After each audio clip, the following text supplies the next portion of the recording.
You wouldn't pick a fight with a couple of fleet cruisers against a battleship. Why not? We did it with a frigate. Yes, but we're stupid. Well, I'm saying there's a lot of stupid in the galaxy.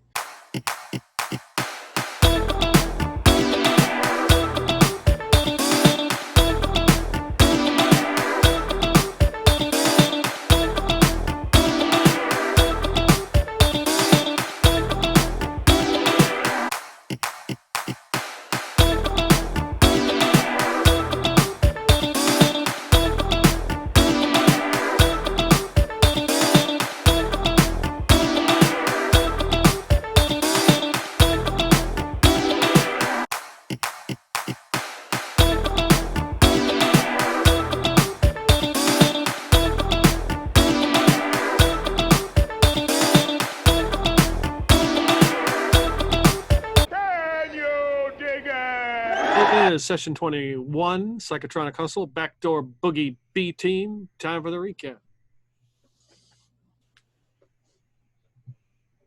Yeah, not much of anything happened last episode. So about this one, we had, no, actually I'm lying right there. A lot of planning. Yeah, lots of planning last episode. We started out on the ship, and we got hit by an EMP, and we're trying to figure out, okay, who did it? Which one of you assholes did it? And a few of us assumed it was this stupidly named planet Dirtball. And Big Montana, we get the guns working, and Big Montana starts destroying all the satellites he can find. Mm-hmm. He was blasting out of the sky. Yeah, then all that. MTV no longer exists. Let's just say that, thankfully. Everybody who's got satellite, they're fucked. Exactly. This weird dude named Le Traveler arrived and starts giving everyone gifts. And Miyoko got a Galileo action figure in mint condition, I might add. I still need to know the price of that. Still in its packaging. Exactly. I wonder if it's worth more autographed or not. I'll have to find out.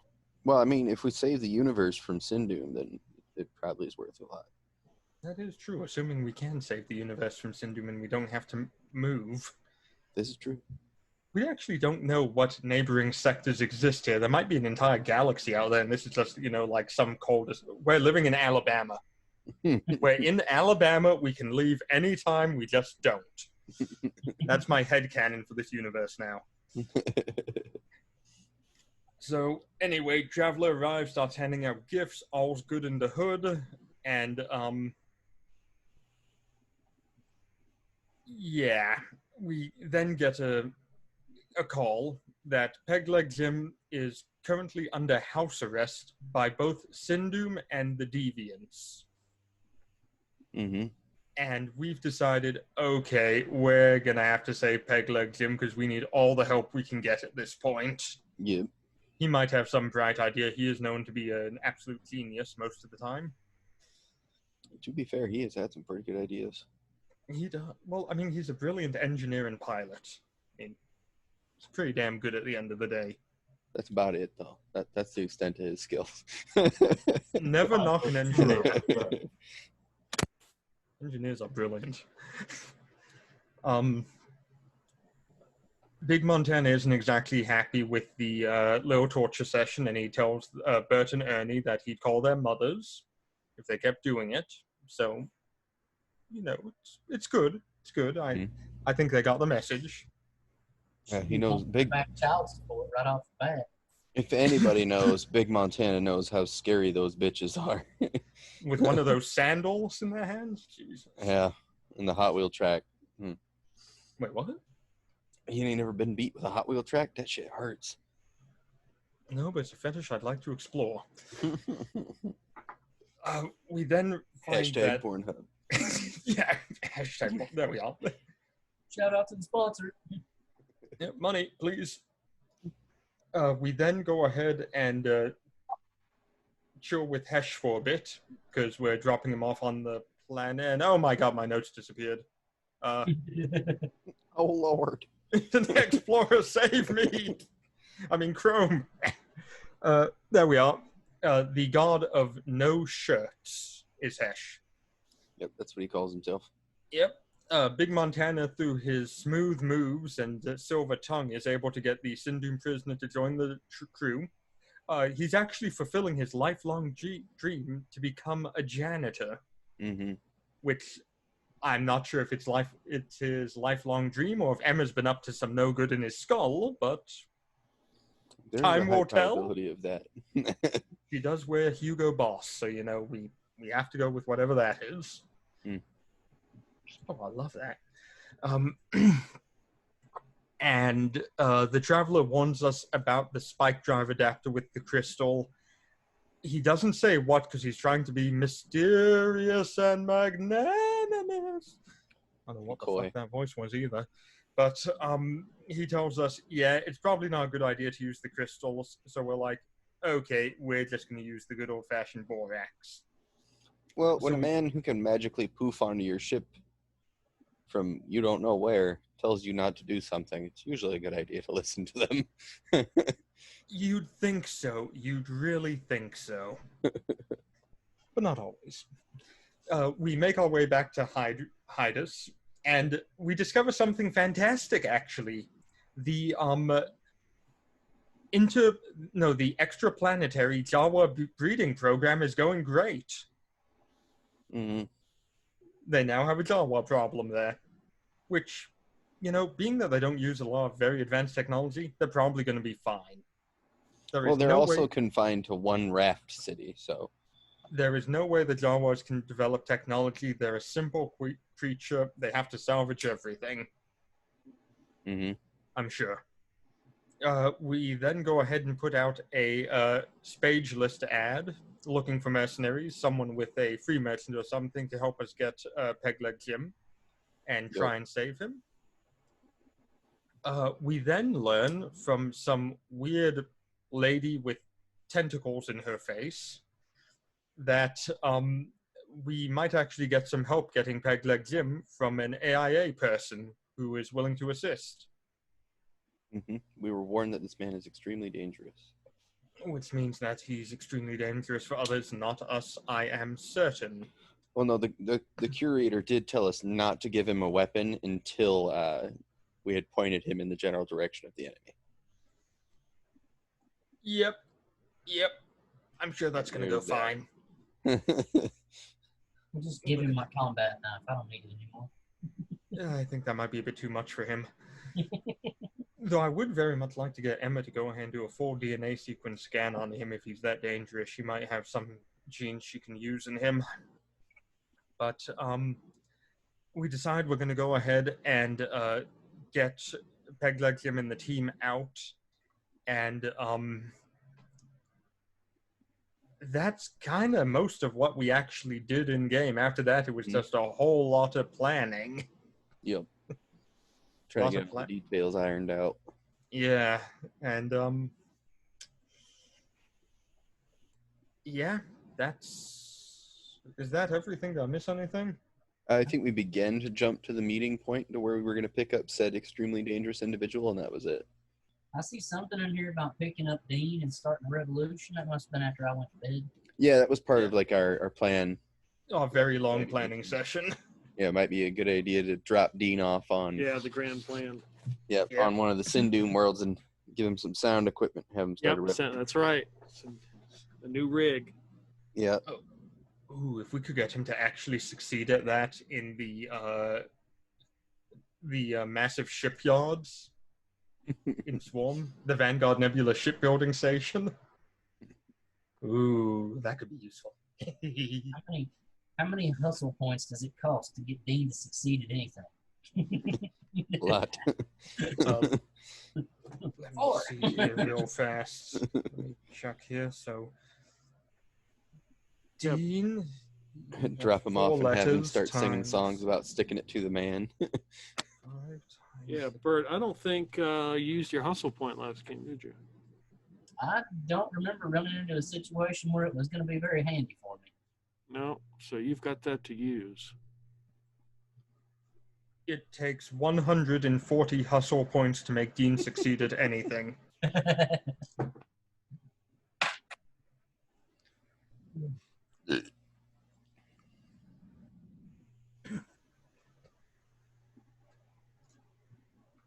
yeah, not very good.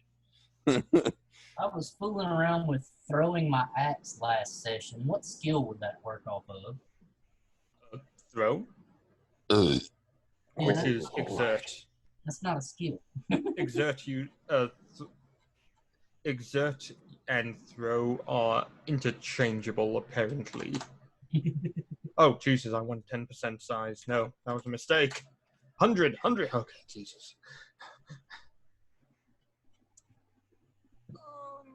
When I make an attack and try to throw the axe, Peter, would that still use my stab skill modifier or no?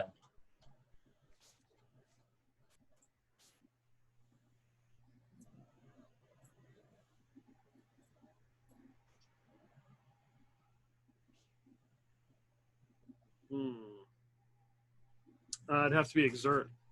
Okay. I can live with exert rolls. Those are good. All right. Hmm. So yeah, need a hustle point from you, Bert. Anybody got any requests for Bert's hustle point? Something I can do for anybody?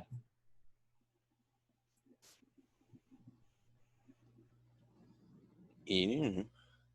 I'm good at fixing things and exerting my will upon things and stabbing things.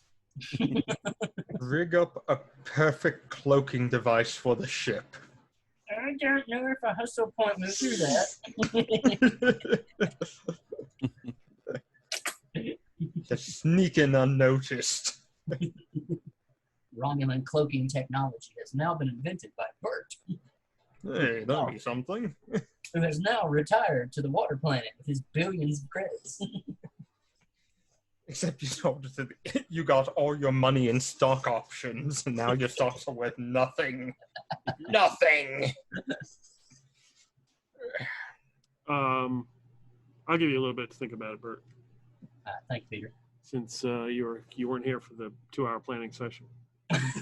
You got stayed up 2 hours after I went to bed. Yeah. Was it only 2 hours? Well, it was about 1 hour after we said, "All right, let's finish up for the night." Yeah. You know, around midnight, and 1 o'clock rolled around. We're still here. Yeah. Yep. Yeah.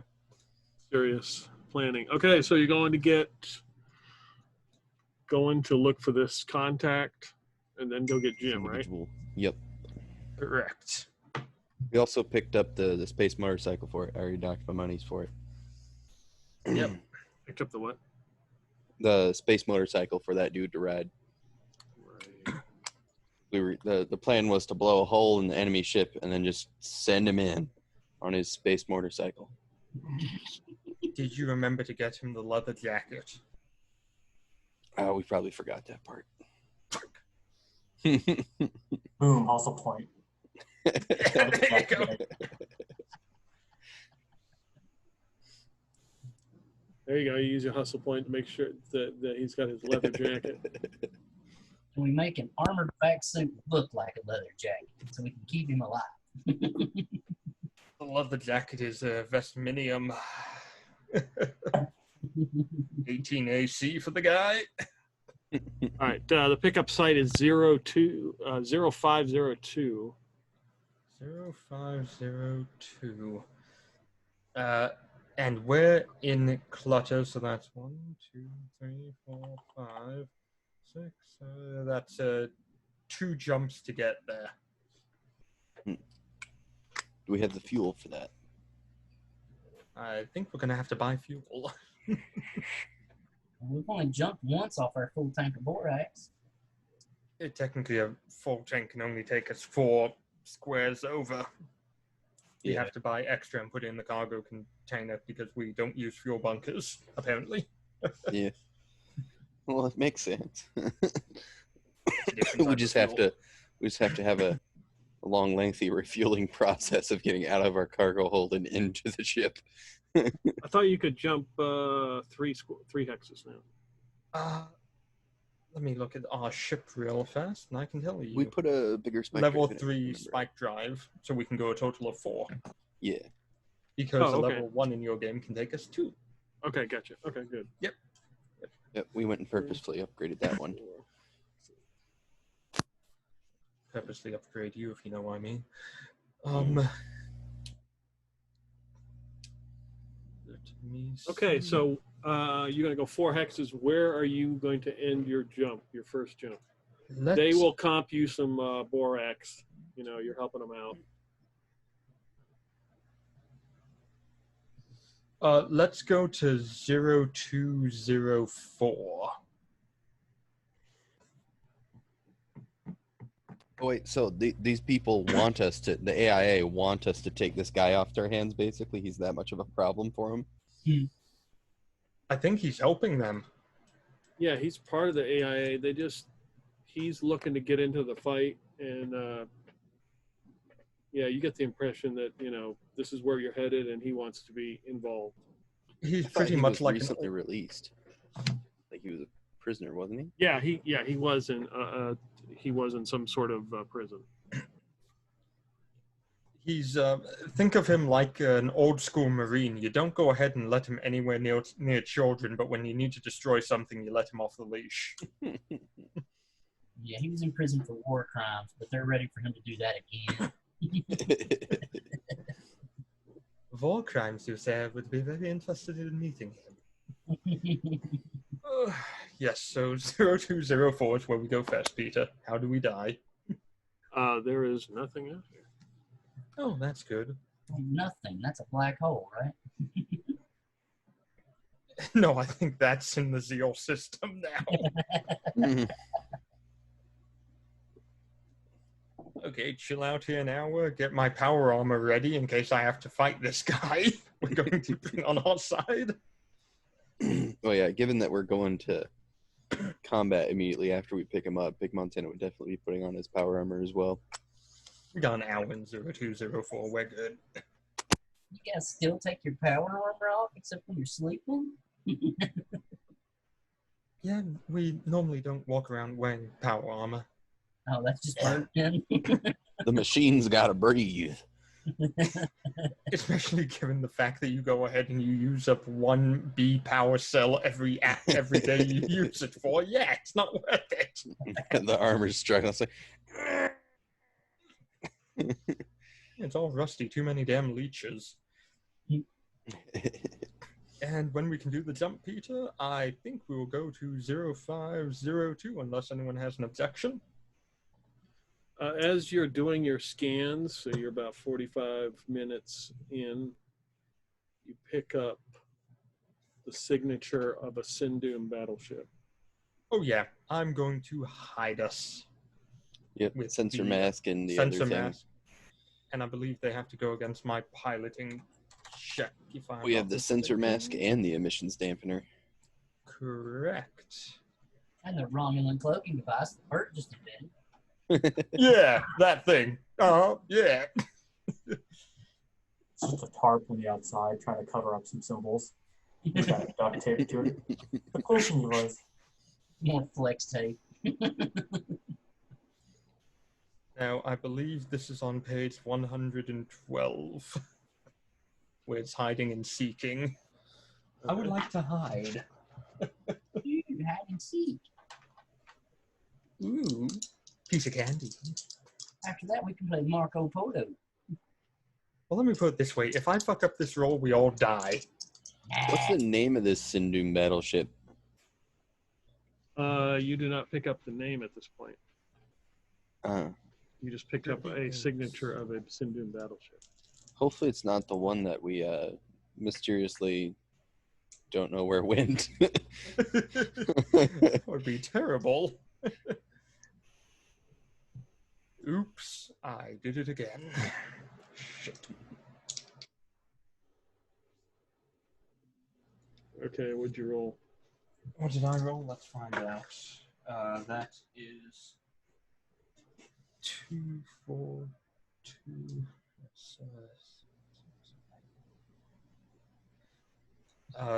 I rolled a total of 10 with my modifiers, and I believe we have pluses because of the type of ship we are as well. +2, I think, so that would be a... You're a frigate? Yeah. Yeah, you get a +2. Yeah, that would be a 13 total. Ooh-wee. That sounds good, except for the fact we're up against Peter's rolls and his pluses. I think he has more than we do. Yeah. It only is we a had good these- distance away. Doesn't seem to make any moves towards you. You then pick up is about 5-10 minute passes. You're about 5 minutes from jumping out of here. And 2 fleet cruisers jump into the space lane of 0204. Go ahead and give me another roll. What in the hell is going on out here? Can do my identification numbers on them. That's a little better. That's 14 total. That's one better.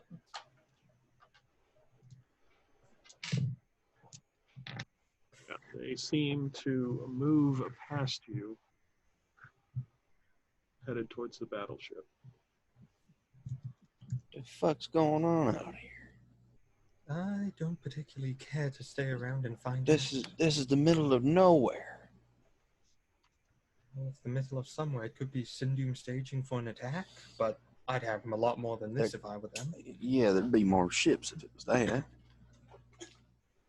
Maybe it's some kind of reconnaissance.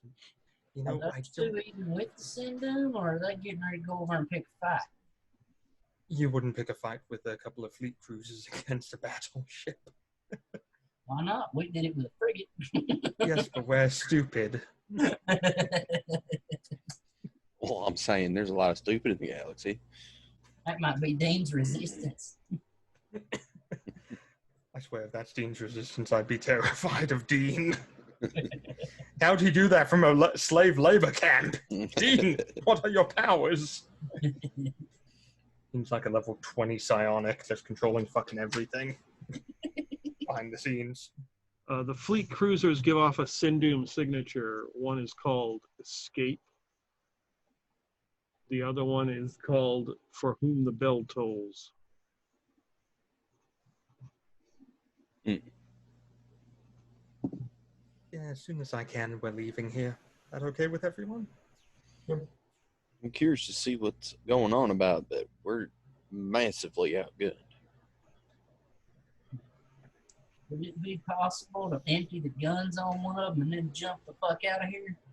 I wouldn't risk it. Not without retaliation. Damn. I hate them Sindum bastards. I think we all do.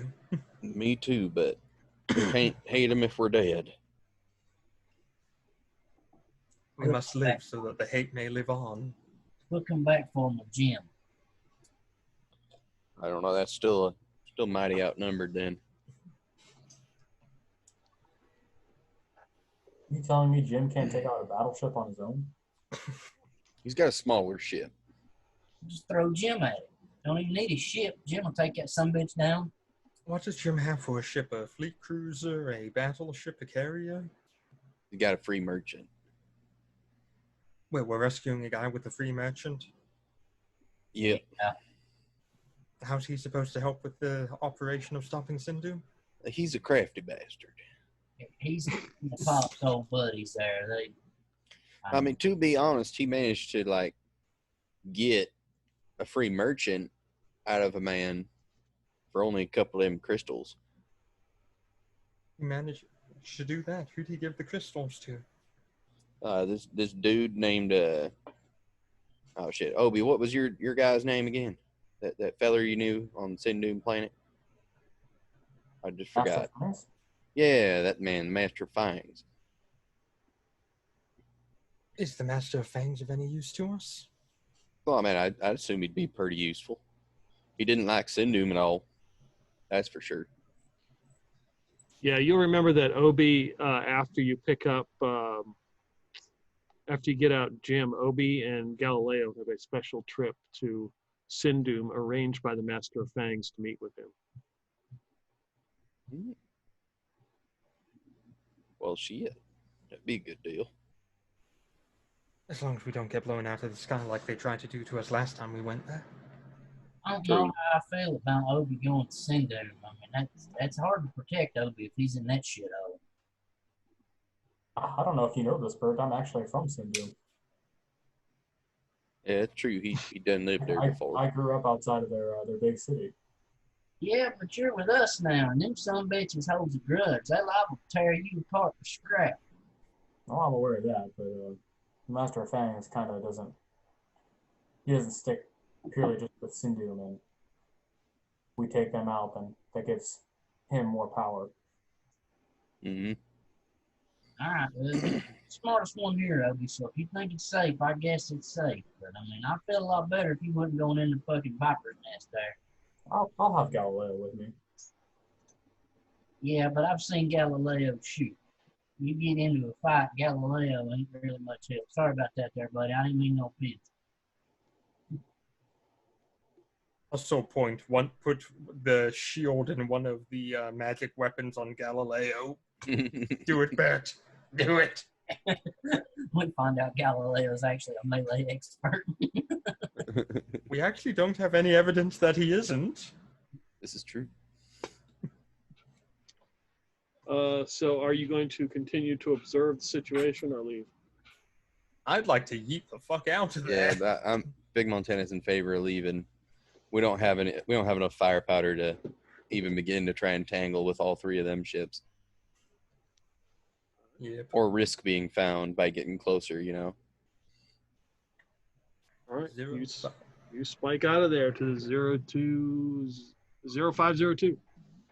Yay. You then enter the metadimensional space. 3 seconds pass, and you are now in the empty void of space again.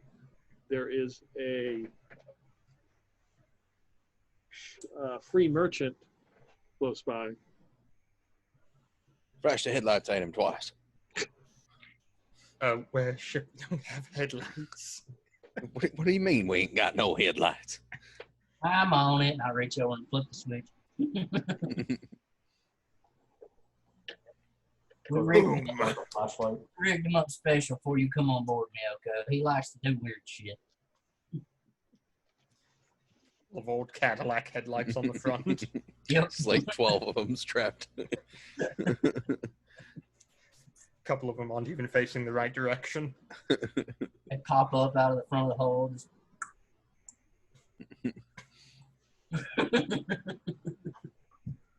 This is free merchant Tanger. We've got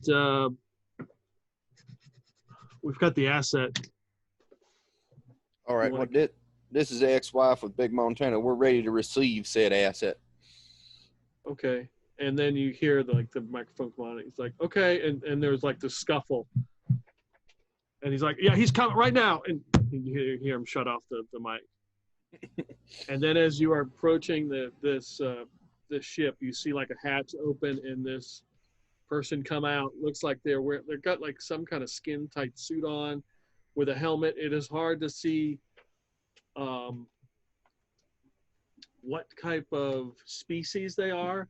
They're clearly not a human, though.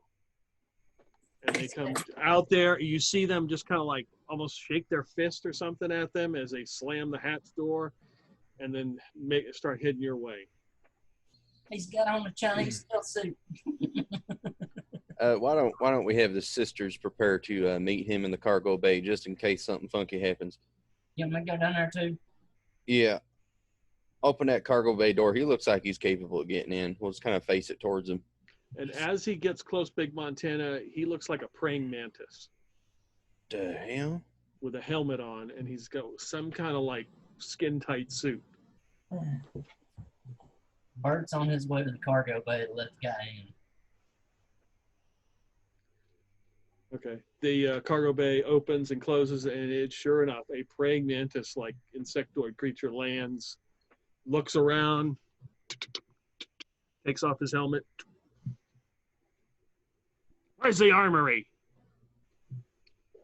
I heard you're going to kill some Sindhu fucks. Yep, that's the plan. Come with me. You're going to go to your quarters until it's time for us to do what we come back. I don't need to sit around. That's what I've been doing with those idiots. I don't give a shit. You're gonna. You want to kill some Sindhu folks, or you want to go back out in space? That's what I thought. Come this way. And he starts following behind you, like leaning under the door. He's like looking at the Sisters of Karma and all their weapons. Hey, don't you be checking out my women. I paid them women good money. You don't fuck with them. I'll cut your damn pincers off. I'm looking at their weapons. Insufficient.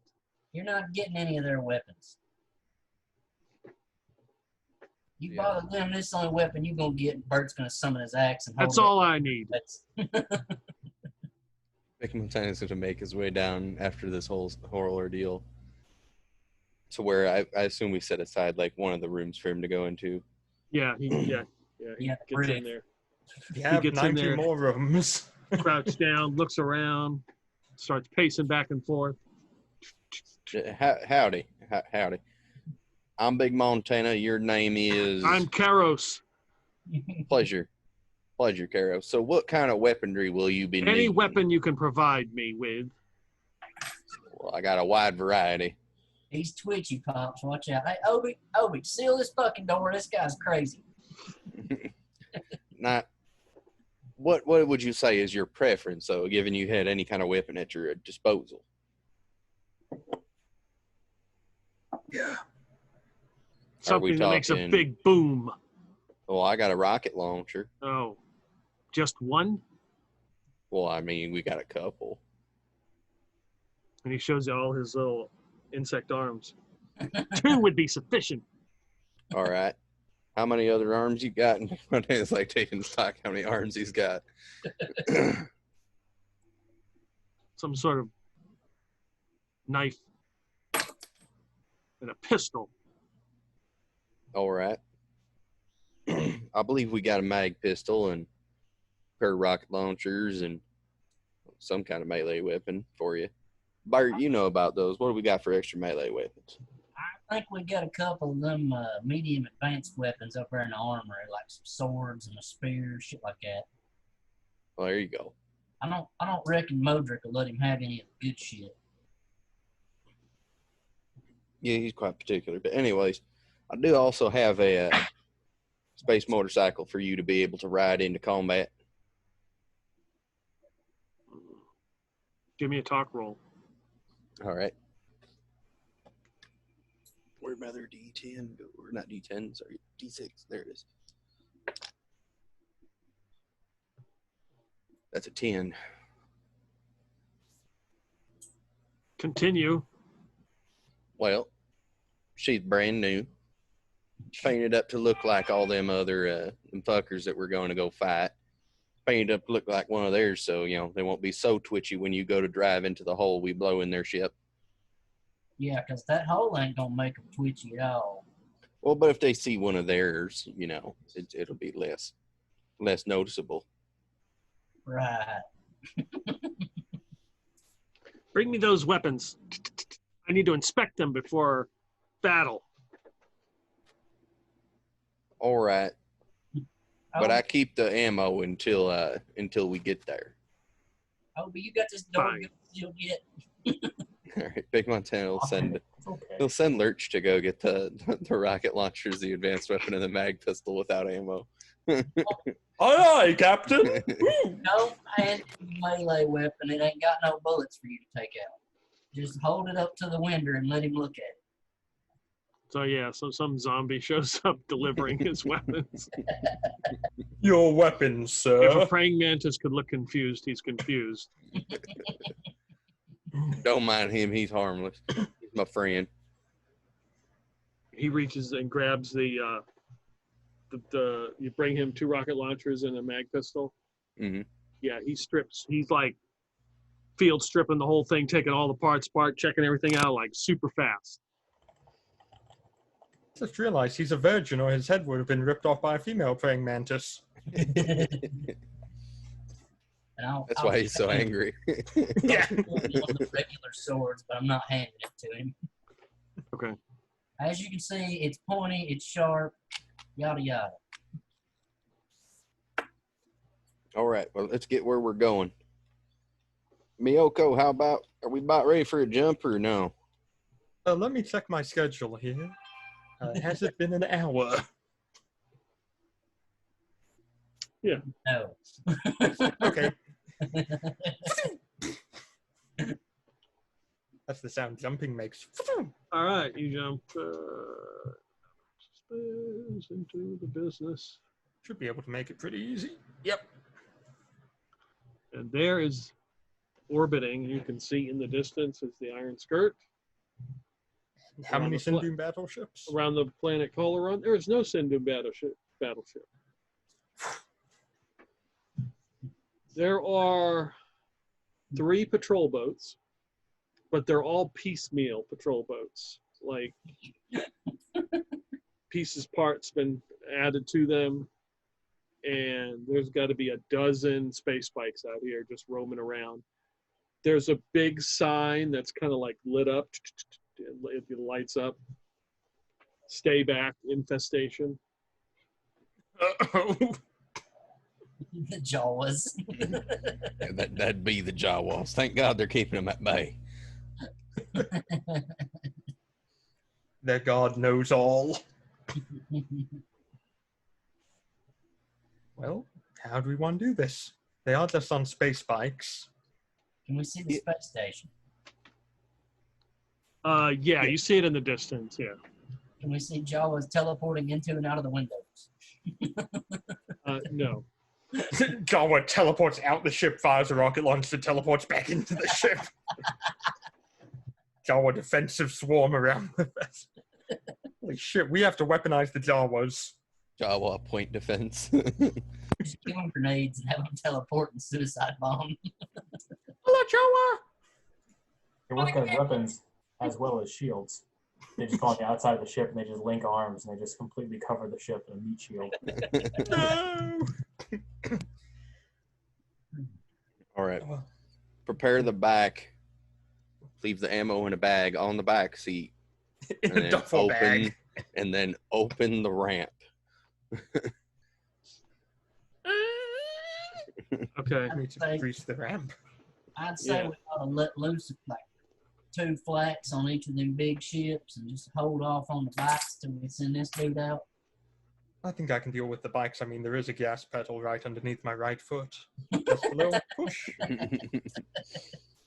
So yeah, we will deploy the Mantis and then begin our assault. Oh. So yeah, grabs his helmet and he moves down into the docking area, gets on his bike, arms his weapons. You open and he just heads straight. Looks like he's headed straight for that sign. And you see like puffs of smoke. And the sign just incinerate, pieces of it go everywhere. And bikes start to scatter. And it's already chaos. Mr. Montana, shall we begin?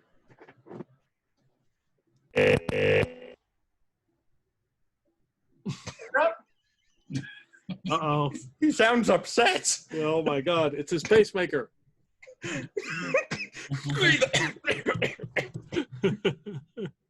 What's wrong with Galileo?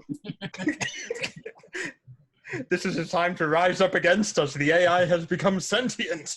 We can't hear anything. He's lost his voice. He's lost all comms. Hello, no, we can't hear you, sir.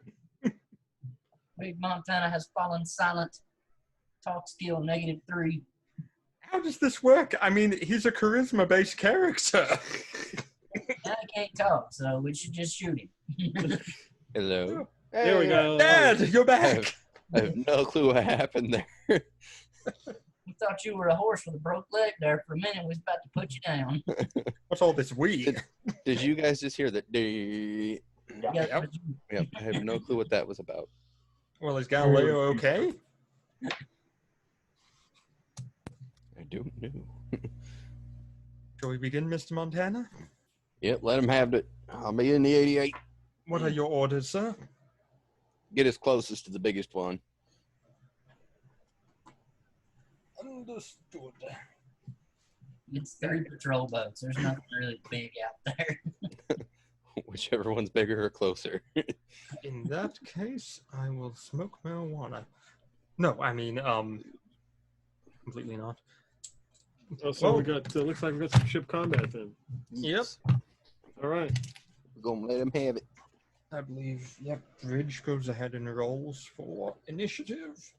Initiative. That is a 9, actually. I got an 8. Ooh, Ooh. ooh, piece of candy. Yes. I need Okay, what So All right, what- you guys are up first. what rolls are we taking? Real fast.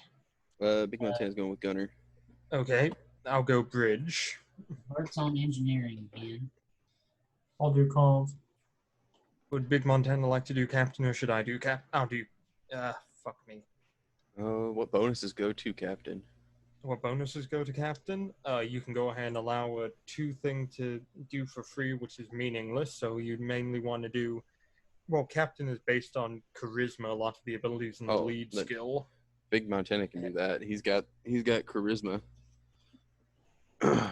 Now remember, you can only go ahead and do one of the general actions if you're on 2 systems, because you can do a general action and then a full action for another system. Okay, then it's probably better if Big Montana just keeps shooting. Okay. You can do both by just saying. Yeah.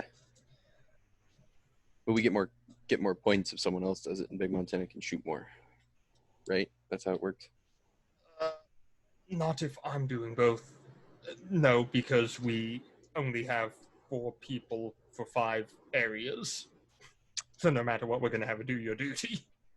Yeah. Well, yeah. If Big Montana needs to do the captain thing and just do his duty on the captain thing, then that's fine. Okay, if you want. So Yeah. just order what you want done.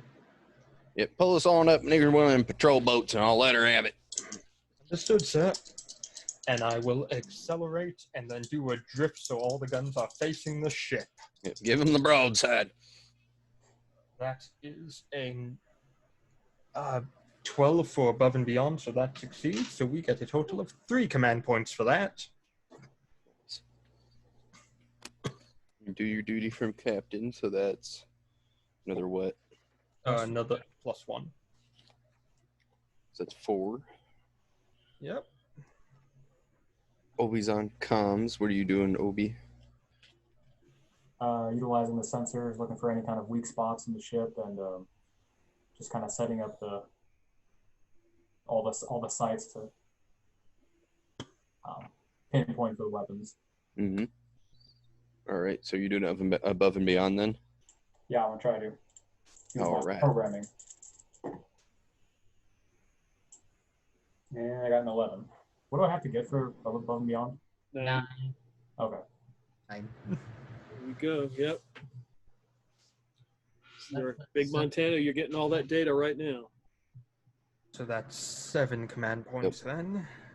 And Bert's going to do above and beyond and try to make sure with a fixed skill that the targeting scanners are properly calibrated.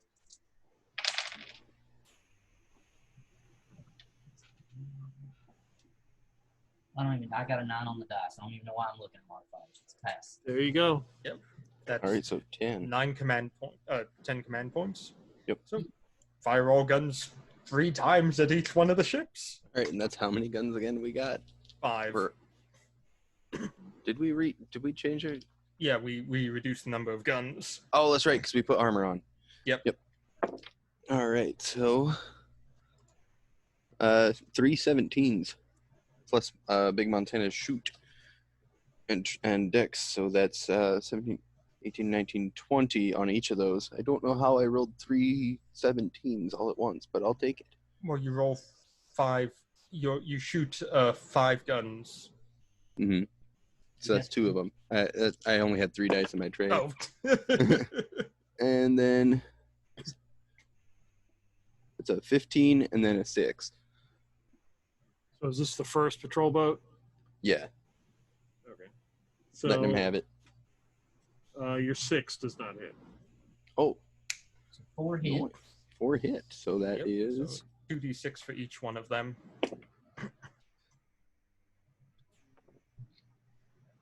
18, 22. Do I add my shoot and dex? You add your dex, not your shoot. Okay, so it's 22 damage.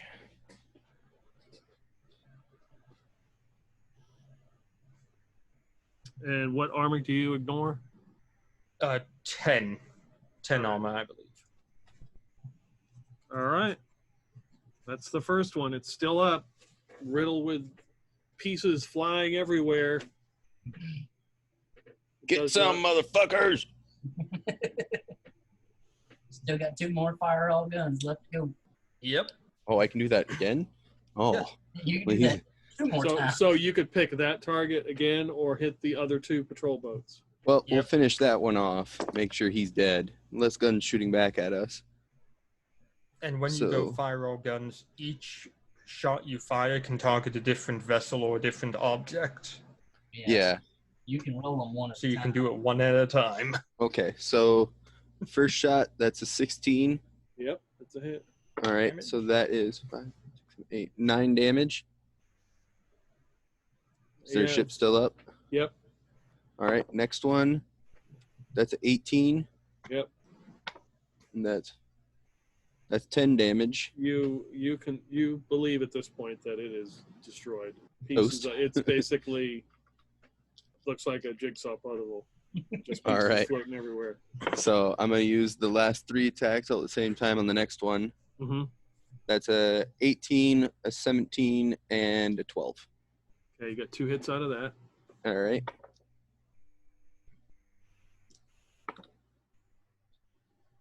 That's 8 points of damage. Not doing the best on the rolls with the damage. All right. And you have one more group of fire all guns. All right, we're gonna give him the beans again. That's a nat 20 for 6, 7, 8, 9, 10, 11, 12, 13, 14, 15 points of damage. And that 20 give me a Oh yeah, percentage. percentage roll. 51.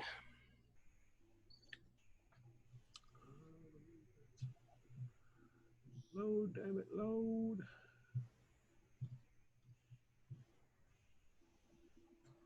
Critical success. 51. Obviously, Peter's not talking about me or my life. D6 roll. All right.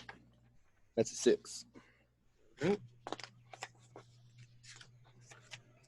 Alrighty, it's still up. Oh, he's gonna get more guns. That's an 11. 11 is a miss. All right. That's better. That's a 14. That is what you need. That's a hit.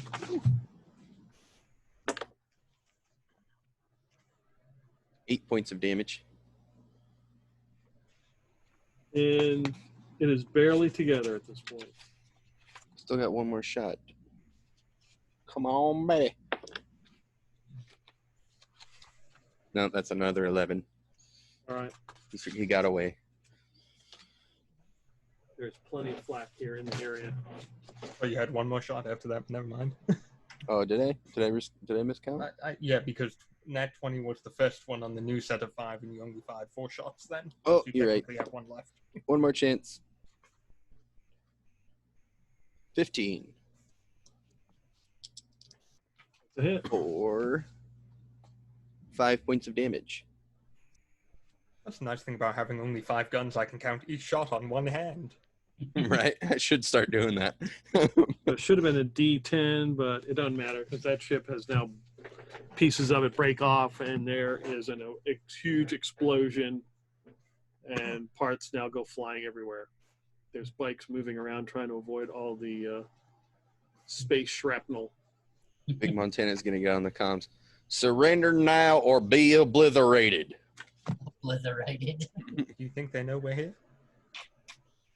Is that all your actions? Yeah. Yep. All right. That ends the ex-wife's turn. Yep. Gave him the beans. Beans. Now comes the trophy wife's turn. The last patrol boat Does fires it look scared? 21. I think that's a hit.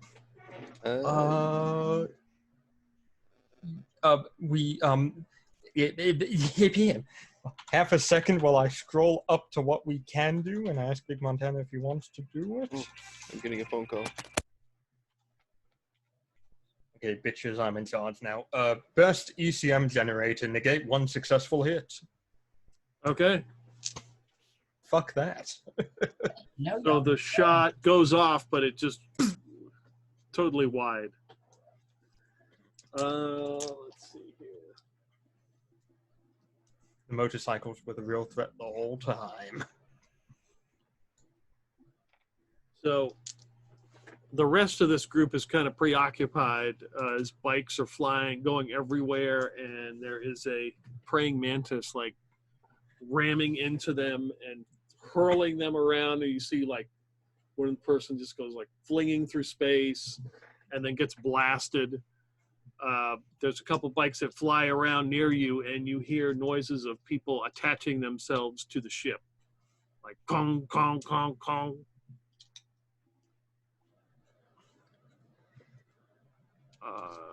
You are up. Well, our fearless leader is on radio communications at the moment. You good?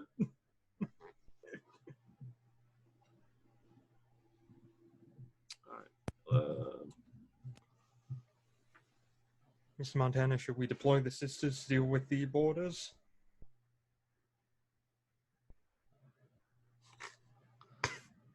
He says yes. All right. He says captain yes. action to give orders. Let's use this right here to take 5 minutes. I use Beth. I struggle with this part because there's only so many explanations I can come up with for what Bird's going to do, and it says you can't do the same thing 2 turns in a row. Yeah. I like the fact we have Big Montana on guns, even though I have by far the highest shoot skill. Yeah, but you also have by far the highest pilot skill. +2. Yeah. I mean, Bird will fly the ship if you want. He's only got a -1. Yeah. You trust my D6s. Go ahead and just have well, we technically don't have to roll. We could just do your duty, and that's like a fucking auto pass. Yeah, but it's only a +1. Yeah, which is fine if we're honest. Yeah, but we need all the guns as often as possible and shit like this. Well, we have to go ahead and do at least one do your duty, because there's only 4 of us on the ship. Yeah.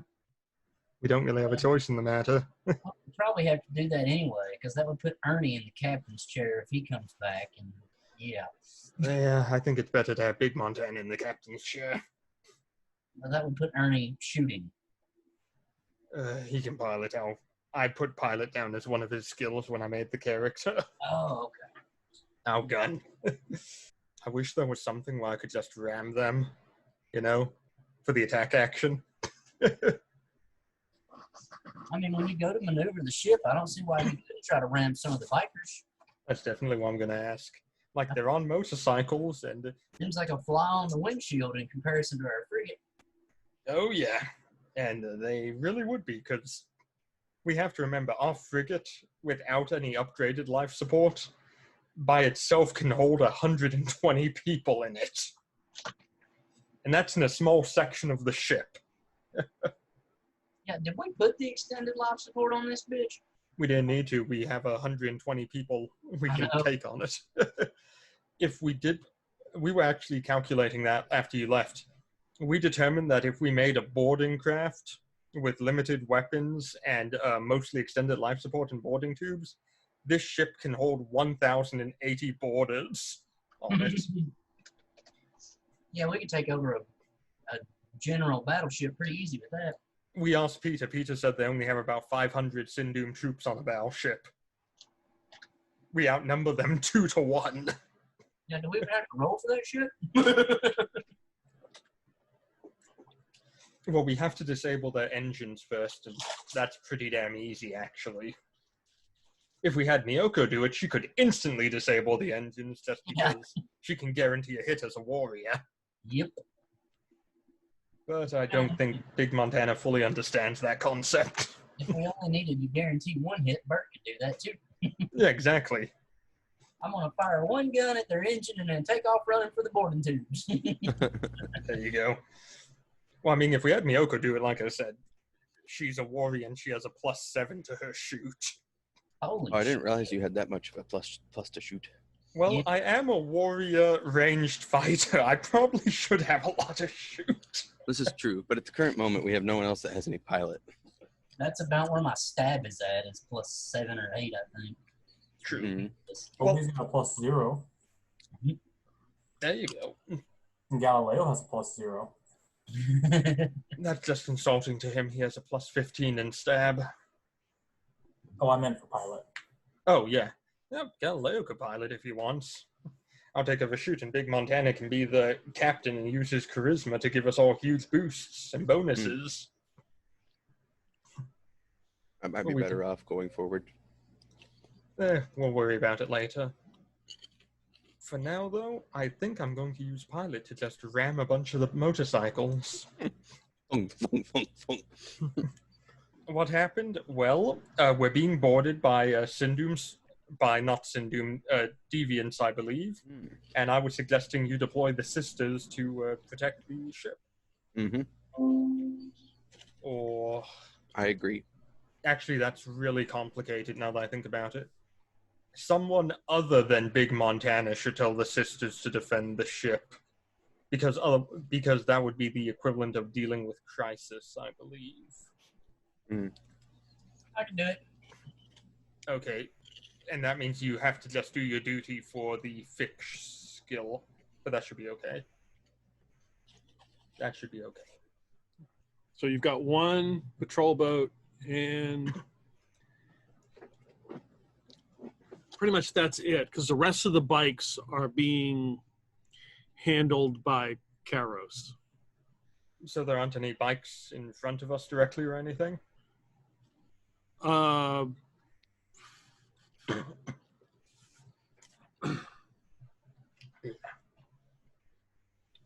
Give me notice. Oh, shit. One day I'll make a decent character that isn't shit at everything. I think I've got a +1 there, but still. That is a 9 total. There are a few bikes that are, you pick up on the sensors that are in front of you, but you really can't shoot them with a flak 88. I'm simply asking, I mean, if you want to, you can. between the bottom of Miyoko's foot and the floorboard, how much space is there still? They're not in front of you as much as they are around you. Oh, okay. And you said that we heard people attaching to the ship? You heard something, a noise like, you would guess it's like some kind of magnetic something attaching to the ship. Oh, I hope it's not a magnetic mine. Well, Captain? Let him have it. Do your duty, +1 command point. Mm-hmm. I'm very confused. Yep, so we gotta... I'll get you in a position to fire your boomstick at the other patrol boat. Mm-hmm. That is... Bert's gonna forego his engineering action this turn and just get on the radio and be like, "Hey, ladies, there's something on the outside of the ship. Y'all care to step out and deal with that for me?" They start to gear up and are ready to head out. 13 power armored woman with bad attitudes. Angry little Japanese ladies in power armor. Nothing could possibly go wrong here, I'm certain. Mm-hmm. That's +3 from me for above and beyond. So that's 4 total. Yep, Big Montana's gonna do his duty for the commander or captain. Yeah, we had that already. Mm-hmm. Obi-Wan Kenobi. Utilizing sensors and kind of updating on all the flak and everything that kind of floating around to make sure that no shots are going to get interrupted. Looking for all the clear areas to shoot. Okay.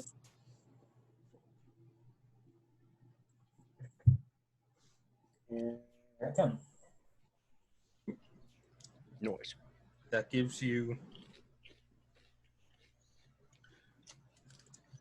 8 points total to play with on the guns. Mr. Which Montana, is 2 full shootings, Mm. and then 2 points left over for shooting one thing. all Fire right. all weapons twice, and then you can fire one gun. All right, so that's a 14 to hit for the first one. Yep. 10 damage. All right. That's a 18 to hit for the second gun, Yep. or 8 damage.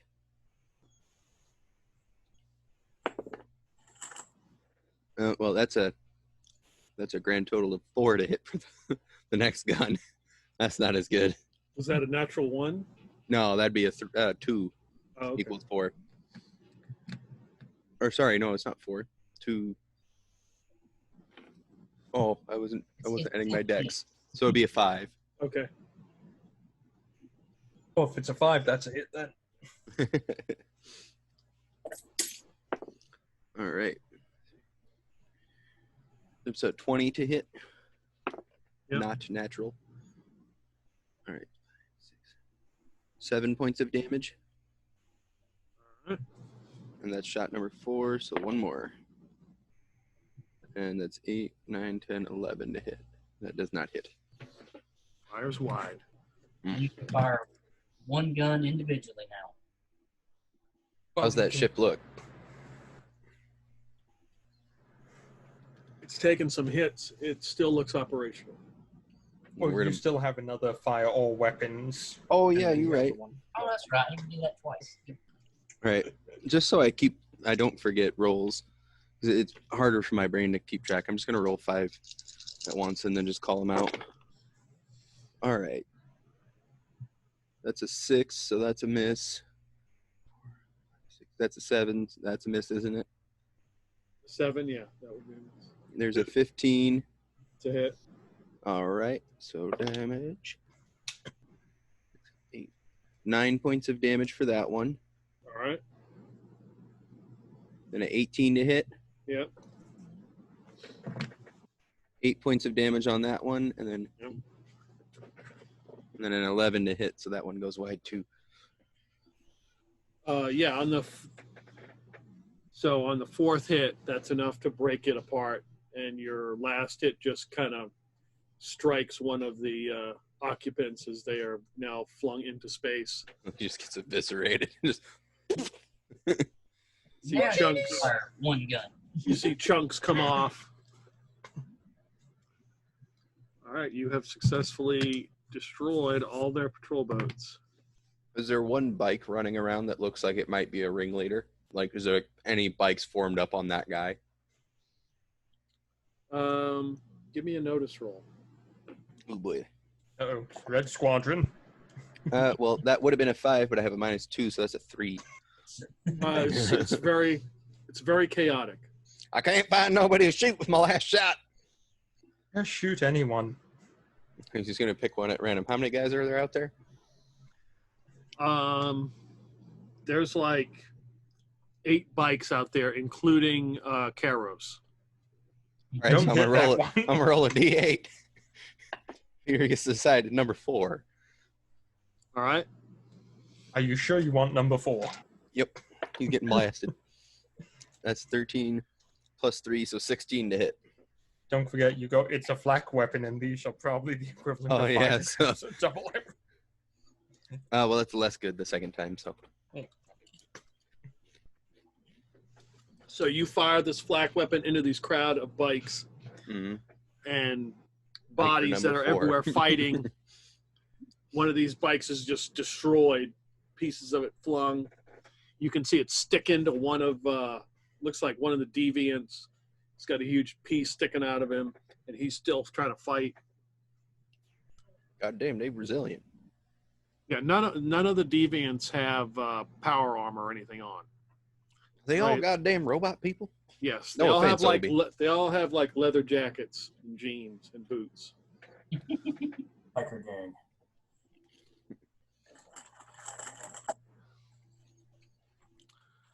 Let's see.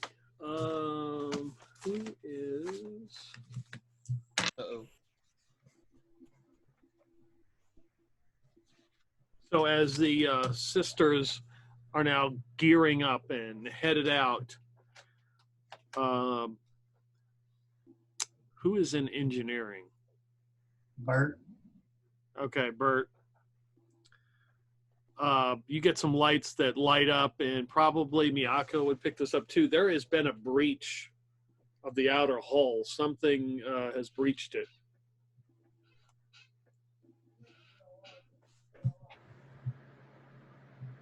How far is it from our workshop?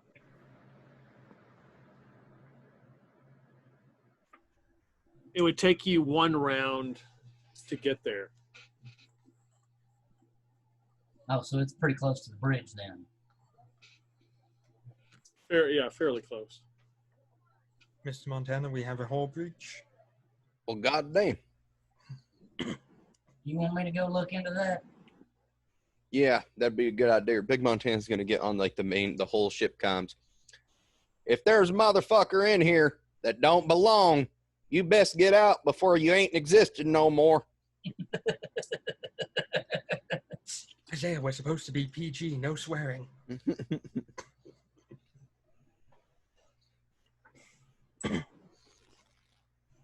You get back on the comms.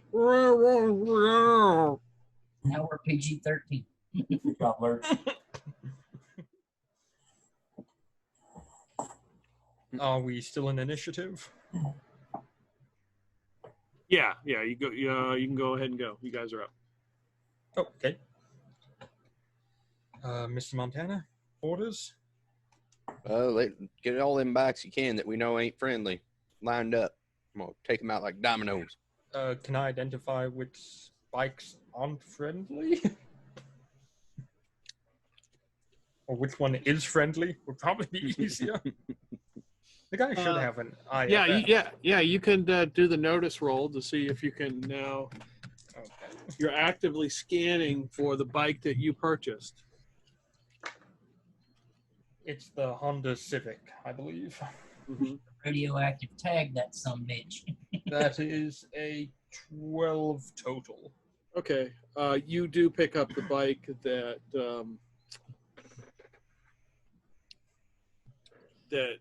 is a friendly. It is in 15 pieces. Mr. Montana? Mm-hmm. It's in 15 pieces, you said? Yes. That was the one you shot last round. Oh shit! Mr. Montana, just shoot all the bikes, and that's my above and beyond. Damn. And 4. That's 3. Hopefully we didn't vaporize our new buddy. I don't know. I mean, it almost might be better that if we did. Because he's not happy that we shot at him. Just tell Did you see that patrol boat? It shot at you Yeah. right as we got him. Well, I have to do my duty for the captain. What, 4? You rolled a 4? What? no, it's we have 4 command points now. Okay. Need Obi and Bet to do that thing. Go ahead, Obi. I will utilize my sensors and help target all the fast-moving small bikes, try and make it easier to shoot those small targets. Wow. Bert, are you headed out of engineering? Yes, I'm headed for the whole breach. Okay. I got 9. Right on the money. We have generic NPC number 3 in No, engineering. Who's the backup for engineering? I know that we discussed this. I probably should know. Oh, Lucifer. Yeah. Or Galileo. Yeah. They can both go down there because Galileo's not really working on anything unless he Okay, wants yeah, to go. Galileo. Sure, Obi. Uh-oh. I'll take care of it. I'm picturing this like Star Trek, where there's just an engineering console on the bridge.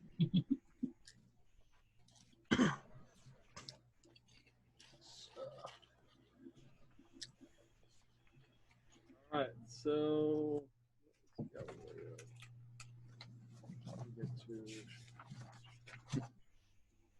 I'm giving her all she's got, Captain. yeah, so Obi, you can go ahead and roll for Galileo.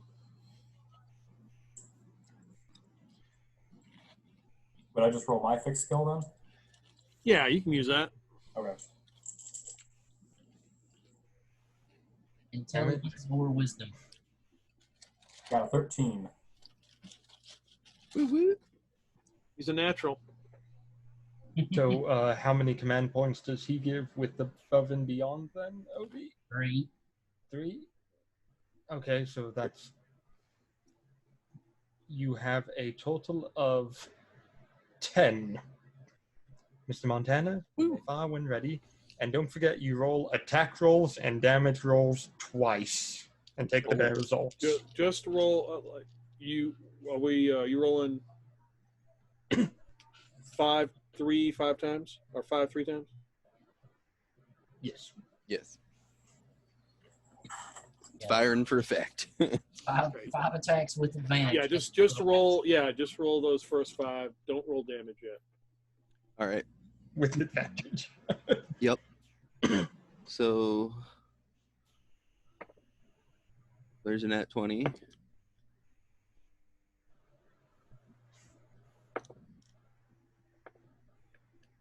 All right. So I got a nat 20, 2 17s, a 14, and here's the last one. Is it better?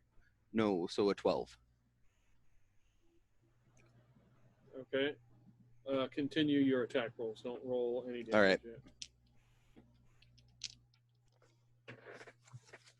All right. 19, 21, 22. There's a 22, another 22, 14, and a 19. All right. 5 more attack rolls.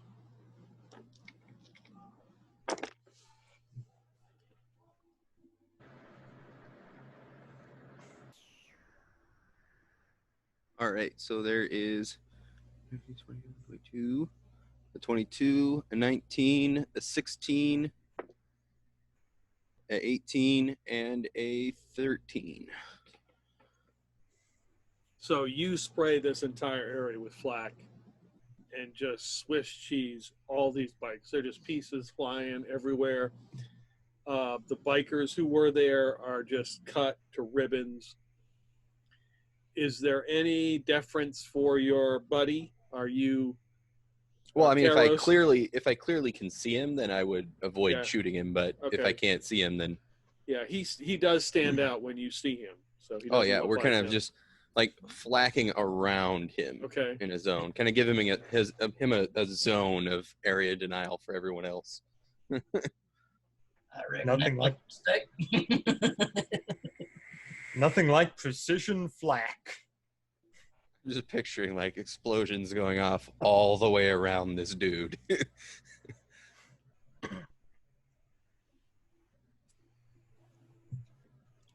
All right. What's in the Yeah, hall? there's just pieces and parts of assorted bikes and deviants floating in space at this point. Bert, you haul ass and go up a ladder, run, and you encounter 2 individuals who shouldn't be on this ship. They look like 2 bikers. How close can I get to them, Peter? It would take another round for you to get close to them, but you could throw your axe at one of them. Oh, yeah, we're going to do that. That is an 8 plus 2, 3, so 9 total on the exert roll. So it'll be attack roll, and then you'd use your exert.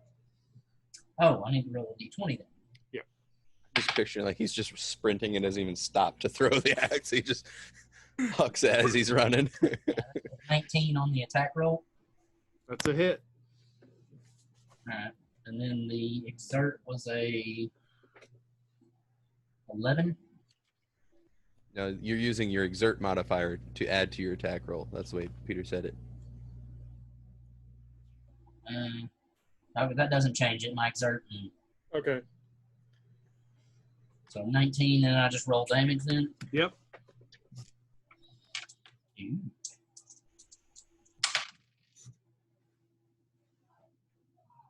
11 damage.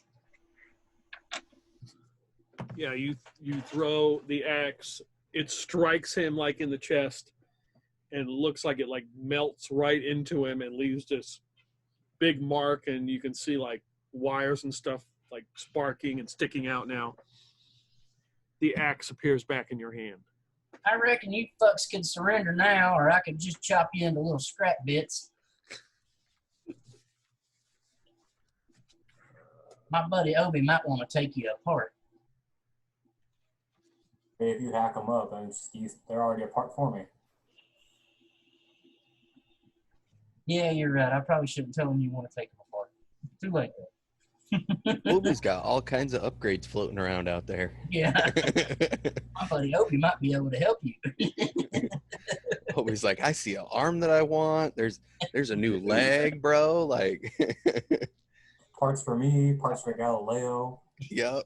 I can always get a spare leg for when we find Peg Leg, in case he needs to use his wrench and walk at the same time. OBC's obliterated fleet on edge of solar system, millions dead, thousands of ships floating. First thing that pops into his mind, upgrades. That's what pops into Jim's mind every time there's a ship blown up. He's like, oh, parts. Get my big old magnet out here. Yeah. So the first one you hit, just like, what the hell? And he reaches in, pulls out 2 revolvers and fires, and misses, hitting the ship, of course. What the fuck do you think you're doing? The other one steps out. I can't remember. Does 18 hit, or is that still a miss? That's still a miss. Okay. The first shot, he has a pump shotgun. He fires, and the bullets just seem to spray everywhere. And then the second one just kind of hits and just kind of hits your armor and falls to the ground. He looks at his shotgun. Bert just looks down. Oh, that was cute. You scratched my fucking paint, though. You're going to pay for that. I'm waiting for the horde of sisters to burst into the room. And at this point, Bert's power armor still looks like the Hawaiian shirt and shorts. Oh, yeah, even better, yeah. They're thoroughly confused. Yeah. He's like, that scatter gun should have tore right into you. A high-quality Hawaiian shirt. Now it's time for morale damage. I have a pizza. I have pineapple. All right, Bert, you're up. I'll take off running toward him and swing the axe at the one I already hit. Okay. Oh, no. My purple dice has betrayed me finally. That's a natural one. But your warrior ability allows you to make that hit if you want. And not have a nat that one. would probably be a smart idea. Mm-hmm. I will burn my once pristine ability to just hit the bastard so I don't hit myself. All right. Picture you like drop the axe on accident and it just reappears in your hand. You hold it behind your hand, it slips out of your grip, and then as you swing it reappears and hits anyway. Good damage. Looks like a really cool trick shot. Right? 17 damage.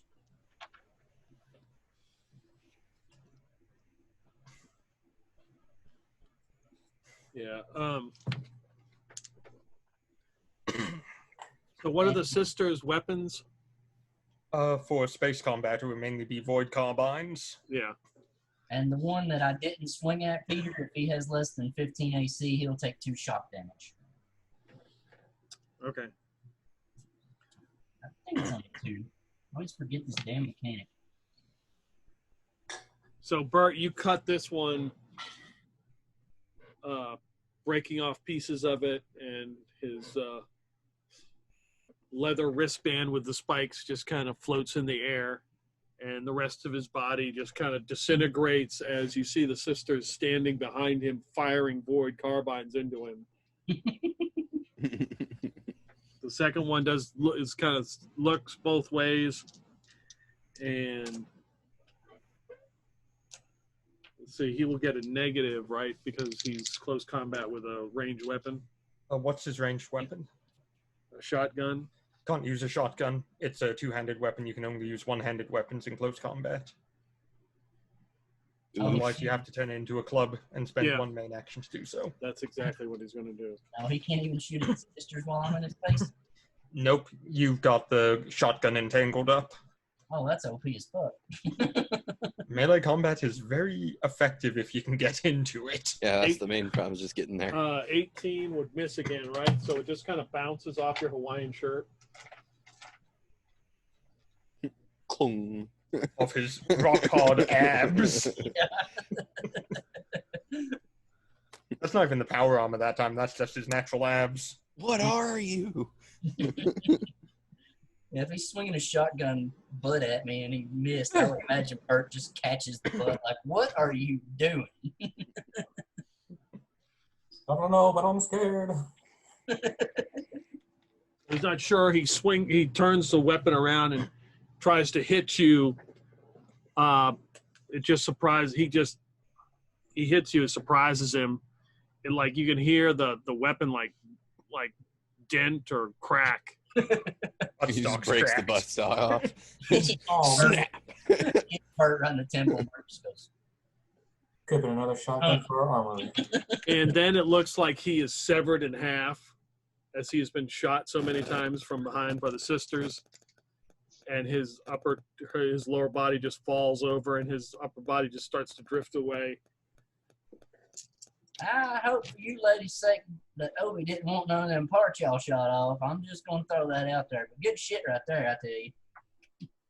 And the threats have been neutralized. Huzzah. Big Montana will get on the horn to the station. Hey, Jim, it's safe to come out now. Big Montana, is that you? Yep, that's me. God damn it. Yep. We traded the overloaded billy goat in for this here ex-wife. Yeah, she's pretty You got dope. a lot of them, I tell you. Yeah, this one's got 588s on it though. That's a humdinger. God damn it. Hell yeah, I tell you what. We done put a hole the size of this ship in a battleship the other day. You missed it. What he says? Some kind of crazy insect, some bitch coming this way. God damn it! Oh, he's friendly. Tell him you're with me. You hear me off my. Like, we're friendly in here. Watini. And as you're talking, you see this object being hurled towards you. It's a Jawa, and it bounces off the ship. Boing. Oh, spare parts. That was Emma. I hope that wasn't that He-Man feller. He's kind of nice. So, the iron skirt is opened, and you can enter. Yeah, we'll go ahead and land. Make sure Jim's ship's in good working order to get out of here. We'll sneak into the iron skirt and go inside. How difficult is it going to be to patch this hole that these robots made to come inside? Not hard. It's just, it's a quick fix. Okay, I'll fix that right quick. Okay. And also radio Obi and tell him he should come check out all the robot parts that didn't float out into space if any of them survived. Yeah, there's a bunch of shit out here. I'll go ahead and park the ship inside because, of course, there is no way that anyone could possibly have any trouble parking a ship inside of a space station, I am certain. That's right. Oh, look, doesn't even call for a roll on that. Even Bert can do it. Landing is super easy, barely an inconvenience. So you now enter the iron skirt. There's a big sign on the front that says Infestation, stay back. Don't worry about that. We are the infestation. Yes, we are. And there's like 50 Jawas behind you saying that you teleported on. And you enter the airlock and enter the iron skirt. And the centrifugal force gravity is is now up and operational. And like Jim is sitting there. Next to him is Karos with his helmet off. He looks like a pincushion. He has got all this tiny pieces of shrapnel stuck in him.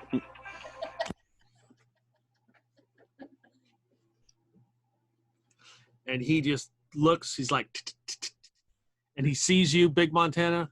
Are you going to take another call? Yep. Hey, you there, Caros, bug feller. If you're going to keep them weapons, you're going to have to get the fuck out of here. I mean, you seem like an all right guy, but you also crazy. You give me the gun back, or you just go on and leave. Right. He looks at the pistol and just kind of throws it.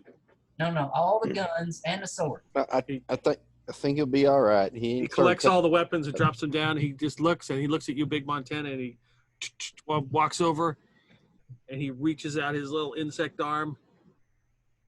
You, the one, was firing at me. Well, we were trying to get rid of all them bikes, and you got lost in the mix, and I couldn't tell who was who. It was Ernie. Apologize. Ernie at you. After that patrol vessel went ahead and fired at your bike, we thought you were dead for a bit.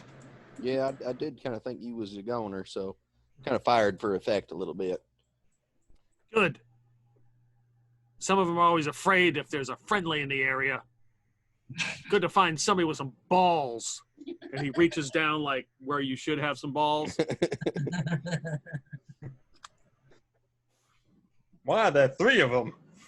And he looks around, and he's like, and he like pokes out one of these little pieces of metal, and it drops it, and then you can see like a little trickle of blood.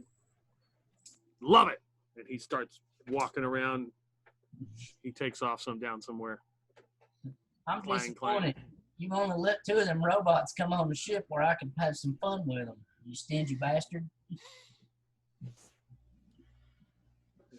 Peg Leg Jim's like, God damn it, glad he left. What the hell? Who are you associating with these days, Big Montana? Anybody who's not Sindoom. I'll drink to that. Oh, shit. Shit, Jim, you want to see our real good buddies? Hey, ladies, come out here. Don't do it, Jim. It's a trap. Of course I am. 13 sisters of Karma to just step out on the ramp. What the hell is going on? What? Are you taking over the whole sector now, Jim? We're at war. Fuck Cindy, they killed my little girl. I'm sorry to hear that. Mm-hmm. Rat bastards killed my bitchy sister instead of Ernie. I don't know what the fuck's wrong with them. So now we got to kill all them. Could use your help. Yeah, you might need a better ship, though. Well, they did all kinds of whatnot to it. I don't even know if it run now. Well, I mean, there's 3 patrol boats worth of parts out there. I imagine we can get it running. I don't know if we have the time to wait for that, though. Yeah, I think I got my own ship waiting at Vanguard Nebula. That's what they said I did. Obi, it's good to see you again. How you been? Oh, hey, Jim. Oh, just building that resume. Good. I'll get that reference to you right quick when I get a chance. Always appreciated. Love how we're all just standing around Obi talking. Yeah, we're just going to wipe Sindoom off the face of the map. Kill all of them there.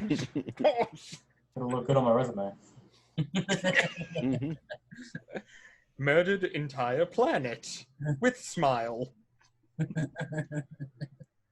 List of references for that job. Yeah, I was there.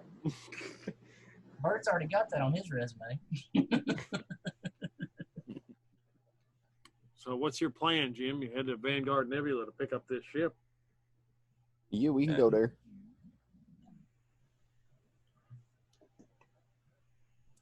What kind of ship you flying now, Jim? I ain't flying no ship.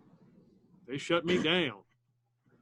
The only reason they didn't take the space station is, and he looks around, and then one of the Jawas appears and looks at all of you and then vanishes again.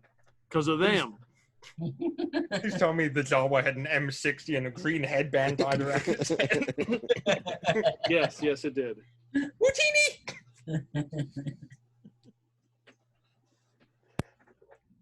Well, at least they're good for something. Yeah, a couple more come running over, and Jim starts talking to him. You can go ahead and get that other one. He didn't know, whatever.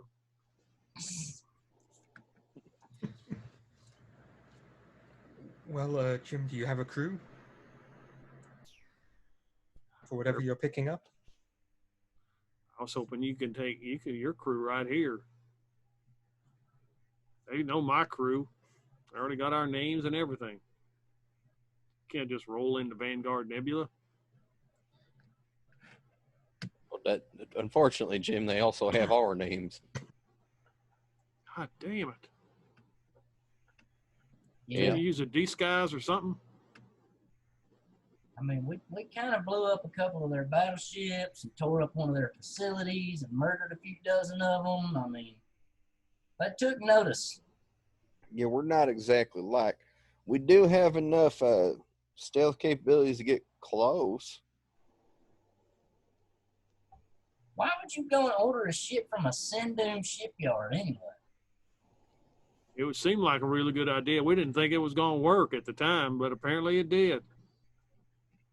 Technically, Vanguard Nebula is an independent contractor. They just happen to be in Sindum space. Maybe we can sneak around there. That, those Vanguard people probably want to get the ship out of their space, so because it's taking up space, Boogie through their back door. I know what you're saying. Yeah. We sneak on up in there, get you on the station with you and your crew, and then we all boogie it. Mm-hmm. Technically, my armor has stealth capabilities, and I was a reconnaissance specialist. I can sneak on there and back the ship. Missions. Oh, that's true. It's probably So safer you than picked a taking good on the one entire here, place. Jim. This is a good one here. Pointing at Miyako. Yeah, I think your head hurts a little bit, Jim. I'm Big Montana, remember? You've been calling him Jim. Yeah. You hit your head? You were playing Jim and calling him Jim. Do you know who you are anymore, Jim? Jim, I took a head injury. Did they do a little bit more to you in that tube than I thought they did? They did, and I have a hard time remembering things. How do y'all feel now after you got them tubes? I mean, I poop pretty regular. Well, that's a good thing. It's Is it always runny? good to have an important, daily bowel movement. Mm-hmm. Please continue. I'd like to hear more about your stool. Oh shit, Pops, I just thought of something. We could have the girls bring us out some of that there ice cream I bought in celebration of our victory. That sounds like a great idea. We can have it on the way. Ice Good cream idea, Big social. Montana. Yeah, Jim, get all your crew up on our ship, and we'll all head on over, and Miyoko can, snag that ship all stealthy-like. I'll go round up Ada. Sounds good. How many Jawas on the Iron Skirt that we can see? 2 or 3. Well, we're going to need you to get some more of your buddies to come help pilot that ship. Can you guys do that for us? Well, let's see. Who was left at the Iron Skirt? It was He-Man and Ada and Peg Leg Jim. And the Spirit in the Machine, and the Jawas. ton of Jawas. Yeah. They're like cockroaches. If you see, 2 or 3, that means at least there's 100 more on the walls. Yep. Especially these, because they teleport in and out of the walls. Why do you think I want them to be the ones to help me steal the ship? I sneak on and take the ship far enough away that they can get a good teleport onto it. Then it has a whole crew. Good idea. You picked a good one here, Big Montana. You picked a good one. Yeah, she done mighty fine. You finalized the papers yet? I'm confused. What papers? The contract?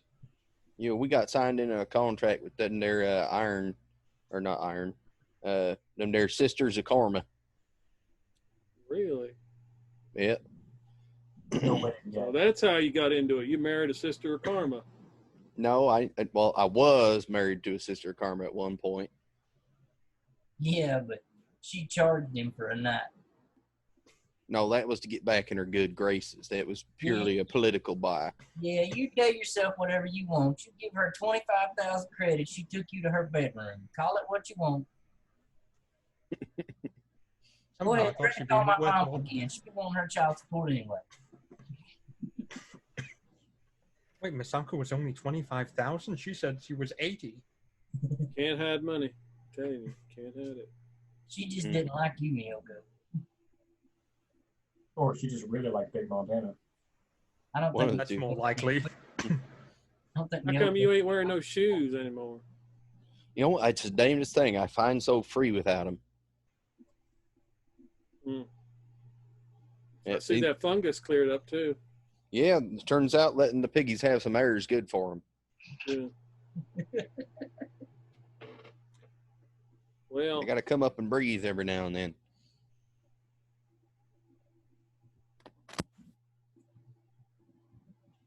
I reckon we get going here, Big Montana, and make our way to Vanguard. You cruise well. I think the Sindhu might come look for these deviant boys after some point. Yeah, well, hopefully they leave the skirt alone, given that it's infested. Yeah, that's what's saving us right now. Mm-hmm. Well, it's count on the infestation to keep it away. I'd imagine seeing that they come back and seeing all these bikes tore apart and these ships tore apart and think that these Jawas are real dangerous and stay away. Or they just blow up the whole station. We could booby trap some bitch in case they try to land on it. Well, I think the Jawas can defend the station just fine. However, I'd like to get as many as I can off of the station as well, for their own protection. They seem to be very resourceful fellows. No, you should have enough. Don't know this, but after we landed, I would say probably half of them hopped on a ship that's able to leave. They're wily like that. Oh. Well, I'll tell everyone not to shoot them.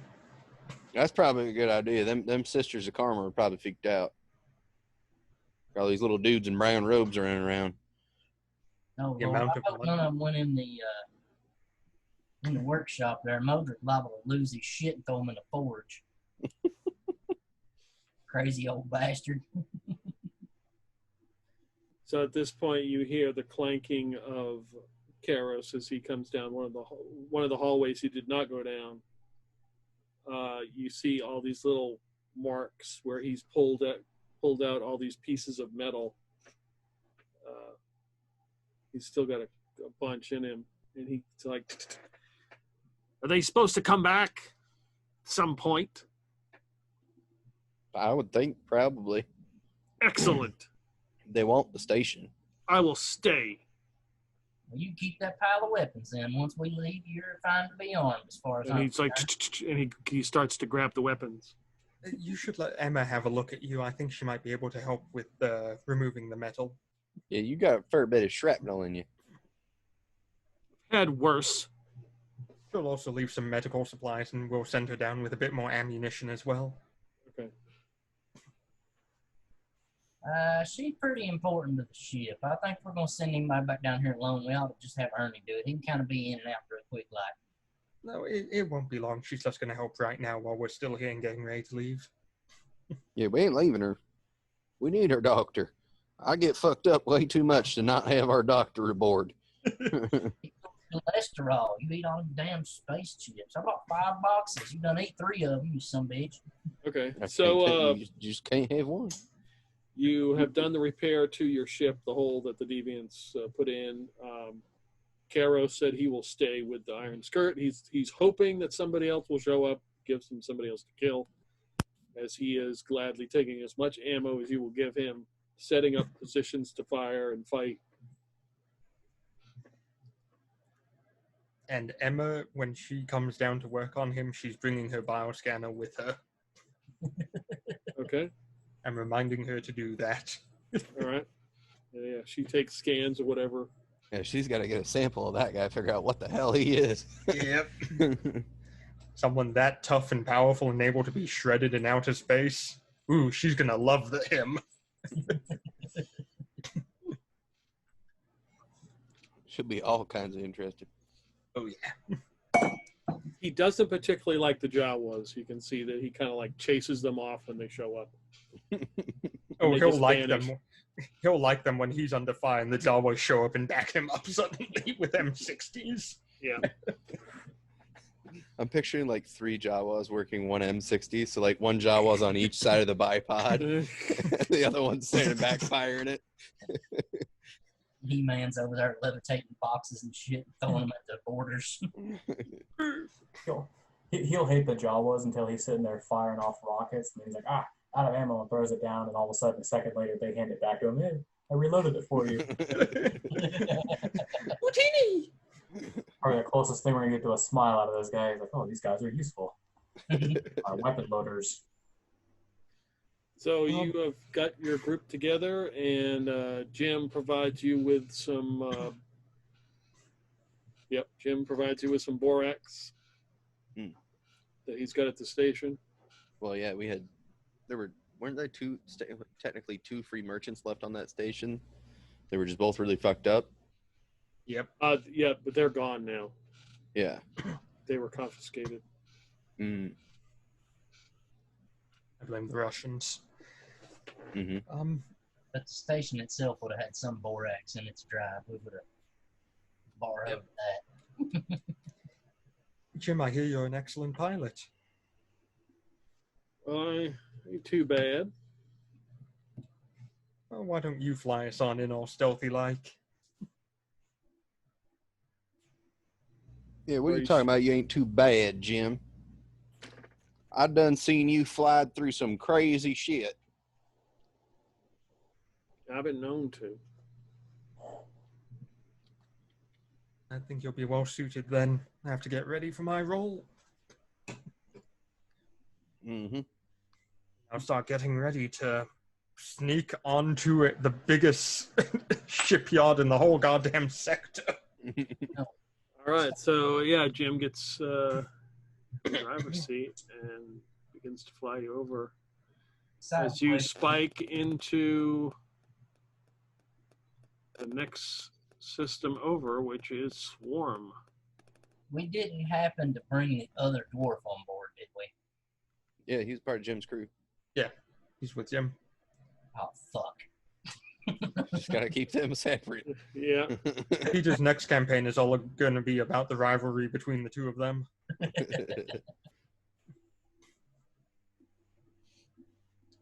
I guess I'll post up outside the workshop and make sure Modric's brother doesn't come in here and find him. Well, Modric's the one that doesn't like him. Exactly. Mm-hmm. Modric also has all the weapons on the walls and shit in his workshop that I'm not using at the moment. And he's done beat one guy to death with a shield, so... So you guys enter the metadimensional space. You spike, you enter the swarm system, and you are greeted by lots of Sindum vessels. There are probably like 6 or 8 fleet cruisers just in this small little area right here. Yeah, put the sensor mask on so we look like something we ain't.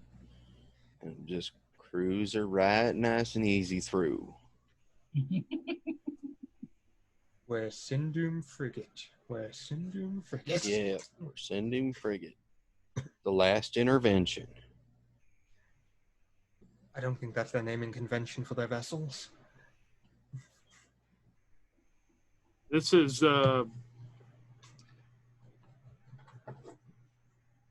fleet cruiser Motor Breath.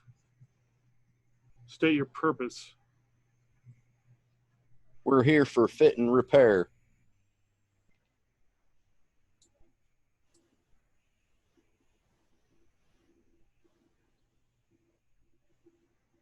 What are your orders?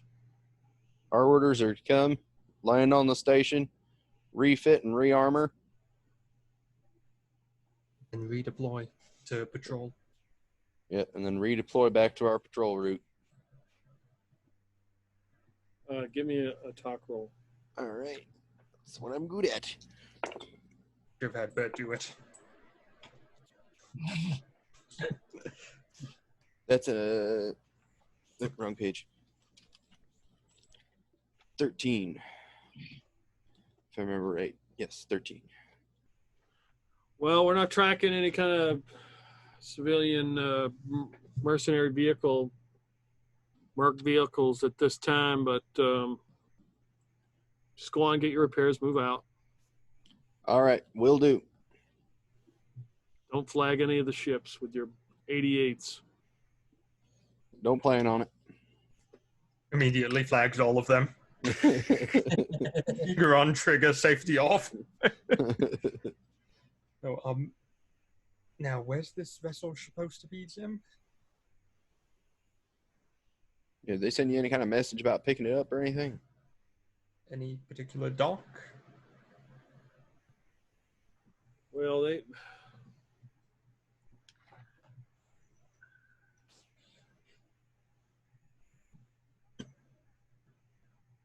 there's some fella named Manny I'm supposed to talk to at Dock 5, but I never got there. Well, Dock 5 it is then. We'll figure it out from there. So you don't have to. None of you have to roll notice rolls as you are cruising into Vanguard Nebula, this huge, ginormous shipyard, the biggest one in the sector, and it is obvious they are building a battleship, putting it together. There's some other smaller ships that they're working on, but the battleship is primarily the set piece at this point. Dock 5 is empty, and Jim brings the ship down and parks it. All right, well, let me get on the horn to the station. See, what was that guy's name again? You said Manny. Danny? Manny with an M. Oh, with an M. All right. Big Montana's going to contact the station. I was told to contact a man named Manny. Yeah, here's some. Yeah, hold on. Hold one second. And the door opens, and you see a guy in a vac suit, mag boots come out. Maybe He's wearing He's wearing gunmetal gray, as you notice everybody is now. It's fine. It's fine. Sindum now controls the station, but that doesn't mean the workers also are controlled by Sindum. That's true. Most of them are ex-UPM. Well, I'm going to go talk to him. I'll stick right near the ship ramp. And if I got to run, I got to run. But we'll go talk to him. Jim, you better come with me, too. Just be right there, you know. Pop, you reckon I ought to come with you, too, with my Sindum power armor disguise on? Yeah, that'd be a good idea. Jim's mentioned the nerf herder. Nerf herder. All right. Bert's gonna make his power armor into the gunmetal gray Sindum Okay. palette. So yeah, we'll head down to meet him at the bottom of our ship ramp. Pleasure to meet you. You must be Murph. No, Manny. Manny, sorry. My brain's not working today. We're supposed to come here and pick up the nerf herder. You see his demeanor clearly change. And you are? Me, I'm Neville Chambers. Give me a talk roll. He's lying. He's just all about appeasing everyone at this point. Well, 12.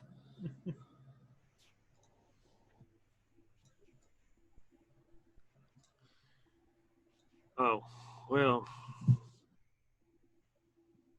'Cause you look a lot like some guy named Big Montana. I get that a lot. I really do. That But if fella, I recall, that man really likes to wear his cowboy boots. Are you wearing yours now?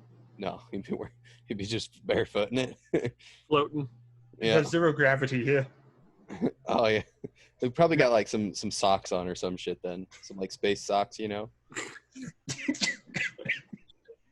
Mag space socks. Yeah. Well, no, you see like the astronauts. They have those socks with the magnets in them. Or he's got better yet, he's got magnetic ankle bracers. Oh, there we go. Magnetic anklets, one with a little heart on it. I was gonna say, or Bert's just like holding his shoulder so he don't float away. This is the shit job I got stuck with. Being Big Montana's anchor. Yep. Well, he looks at Bert.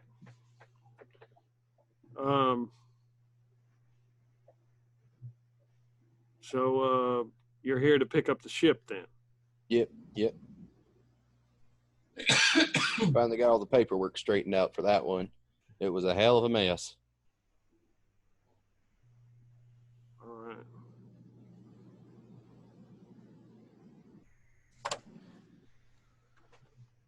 So he looks a bit cautious as he said, "Follow me in here." Now, is that thing going to be fully fueled and ready to go? Is that standard procedure? I've never got a ship from you guys before. And he looks at Bert. Yeah. I mean, he looks at Bert, then he's talking to you. Yeah, it'll be fully fueled. Why do you keep staring at me? Hey, what you looking at my boy Ferdinand so much for? That's an interesting. What part of Sindum do you work in? Wherever the fuck they tell me to go. Seems like about every 3 weeks they moving me somewhere else.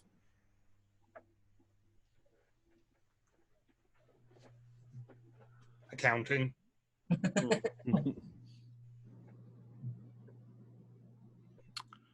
All right, so he leads you inside.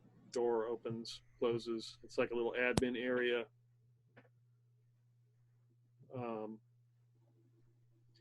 He walks in to like an office. It's got some paperwork and a filing cabinet. Takes off his vac suit. Yeah, we've been holding on to this thing for a while. Hoping somebody would come and pick it up, but glad you're here.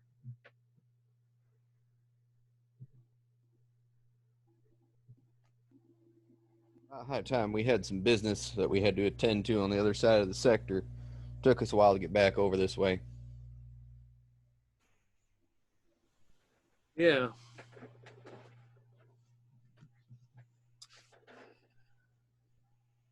And then he reaches in. He's got like a desk. He reaches into the drawer of his desk, and he pulls out a laser pistol. All right, who are you really? Well, that depends on who you really work for.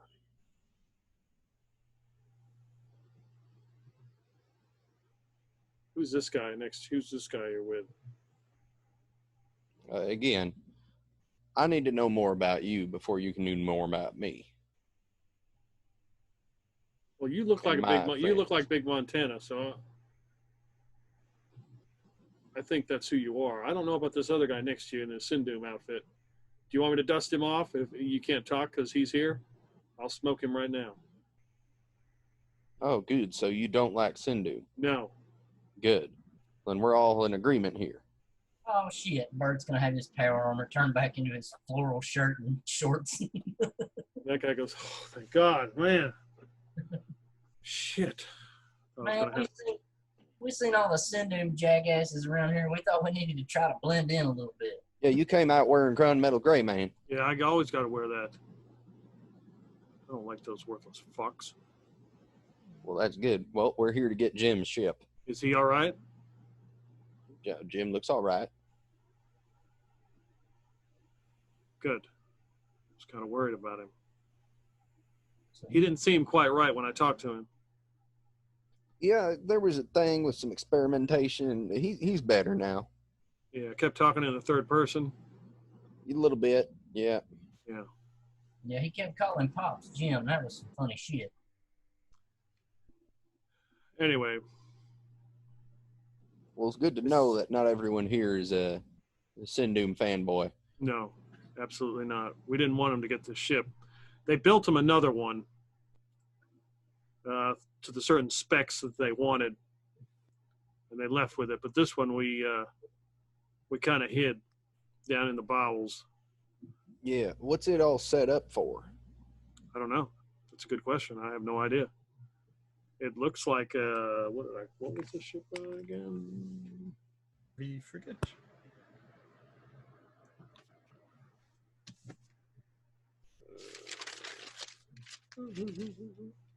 That's what we said last week. I think that's what it was.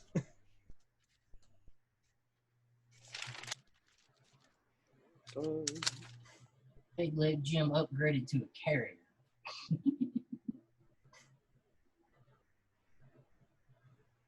Cruiser. Sorry. Heavy frigate. Heavy frigate. Yeah. Kind of hid it from him. I don't know. It's set up as a heavy frigate. I'm not sure what it's supposed to do. It's got some kind of weird... You'll have to see it. It's got some kind of strange configuration in it. I don't know what it does. It's got a spike drive and everything. She got fuel? Yeah. Good. Yeah, it's got fuel. She can spike. I wouldn't spike in the station though. It's probably a bad Well, idea, but- no, yeah. How's that battleship y'all are working on? There's only so many delays we can put on it. I think it's behind schedule right now. Well, feel free to like miss a few bolts and nuts and lock washers every now and then. I got a better idea than that, Pop. What if this guy could get to all the workers off of it for say 30 minutes, and Ernie could slip on there and accidentally drop a few debt charges here and there, and then we get the fuck out of Dodge. I think that would destroy this whole station. That's probably not a good idea. I was talking just some small demo packs. Just blow some holes in the hull and shit. That would let us a little too much heat. Yeah, I was about to say, Big Montana would definitely know that the people who work here are very protective of their station and their jobs. Yeah, they really like their place here. I mean, this is like working for one of the big aerospace manufacturers here in the US or something. You love your jobs and you don't want to do anything to risk destroying it. Yeah.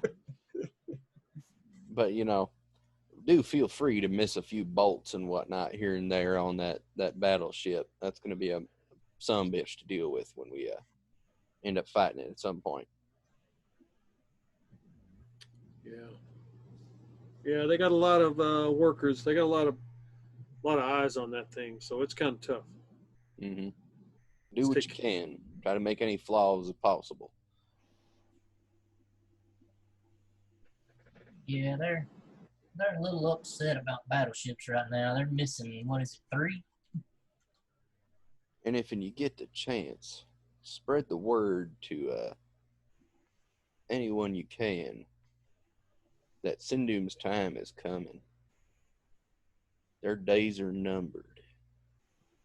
And everyone in the galaxy needs to be ready to jump when it's time. Feel me? Roll a talk roll. All right. Deploy the Dean. Ooh, that's a 14. He takes genuine interest in what you have just said. Yep, we're fixing to change things in a big way. Us and everyone else who's not Sindoom. All right. So he opens the door and, we'll go take a look at this place, at some of these parts we got. And then You he don't looks. Go ahead. You don't reckon I might ought to put my disguise back on since I had it on when I come in here? Yeah, put it back on.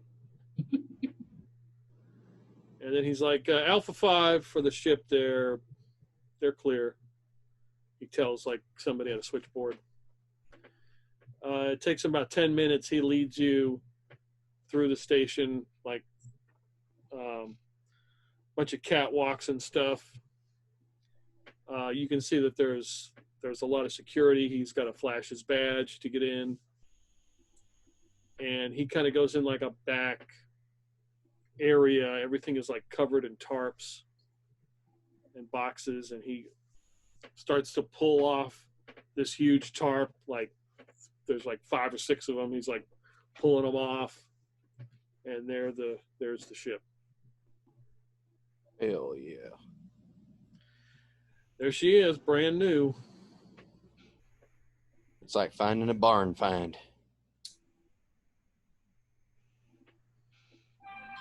Now, if you get the chance, after we leave, any blueprints or schematics you can send to MT20 or the UPM on what the ships look like on the inside would be really helpful. If you can sneak those out, that'd really help the cause. Yeah, they got them really close by. I really didn't have any opportunity to see them, but I'll see what I can do. All right. Well, you're a gentleman. And Big Montana reach out, shake his hand. Yeah, he shakes your hand. Well, be careful, and we'll wait for the word. All right.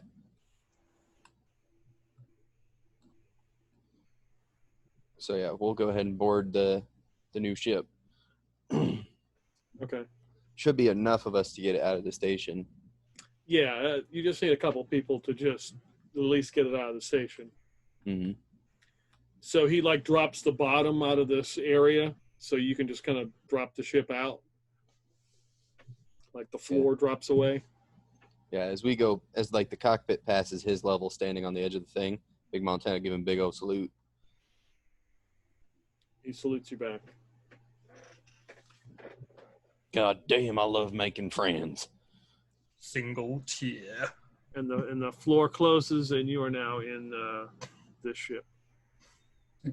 Or it's going to be at the engineering console, just frantically trying to make sure nothing's about to go crazy with the Big Montana driving. Well, Jim We is should have driving. We picked, like, brought Jim Jim with him. Yeah.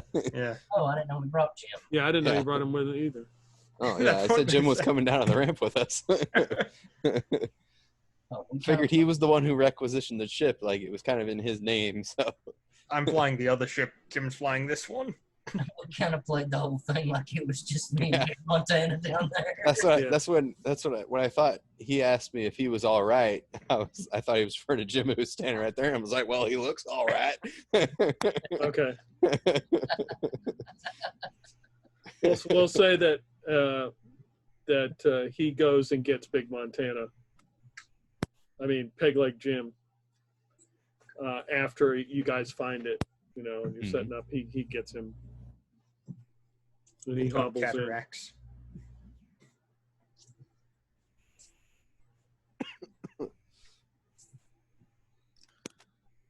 Just waiting to hear that you people have jumped out. Yeah, as soon as we can, we'll jump out to 0102. The Zeal system, I believe. Yeah, If you can, what type of spike drive do you have on that thing? I don't know. It's got What the does it say same our as you. range It's got the same as yours. Oh, nice. easy then. Easy Yeah. jump. So at like the base of this thing, like almost in the center of the ship, is a room, and the room kind of looks like this. Hmm. It goes down like that. And there is a place.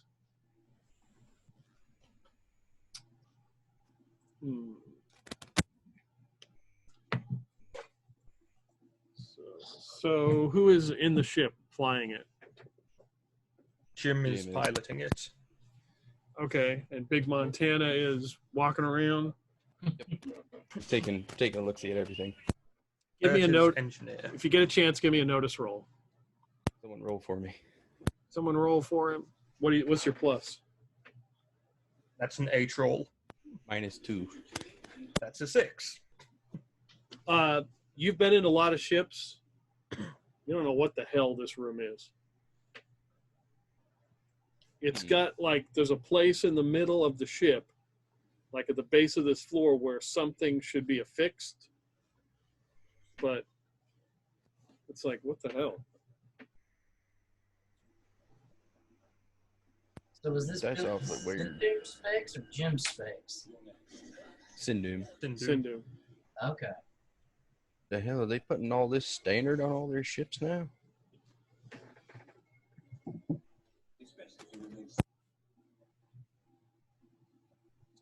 If we get the chance, once we get back, Big Montana would send for Lucifer to come take a look at this. Okay. Yeah. Peter, could I download the ship's like diagnostics and schematics onto a drive to take to Lucifer and Obi?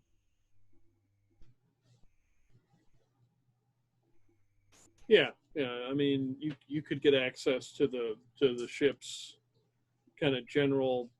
Yeah. It's not labeled. Okay, so it's all been redacted, but there should be like a diagram with what's working and what's not type deal. Yeah, it just says AGW.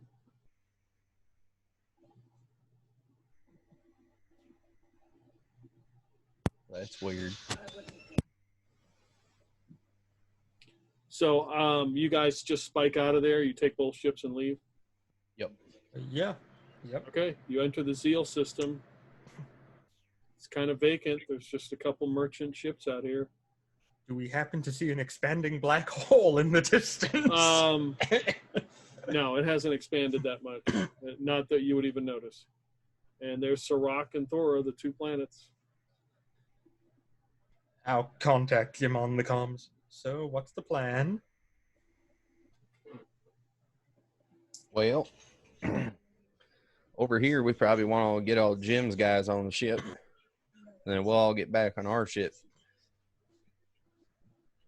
Now, Jim, I remember when I was on your ship last, you had that Ada lady, and she was talking about some kind of good fighters on her planet or something. Yeah, she never shuts up about that. Well, what's that all about? I'd like to talk to her and get a better scoop on it. Okay. So, yeah, Ada comes out. What's Ada look like again?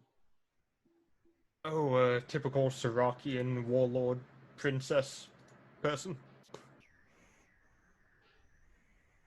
Yeah, she was, oh shoot, what's it called? Did she have anything, she didn't have anything that stood out as different about her after what happened that we noticed, did she?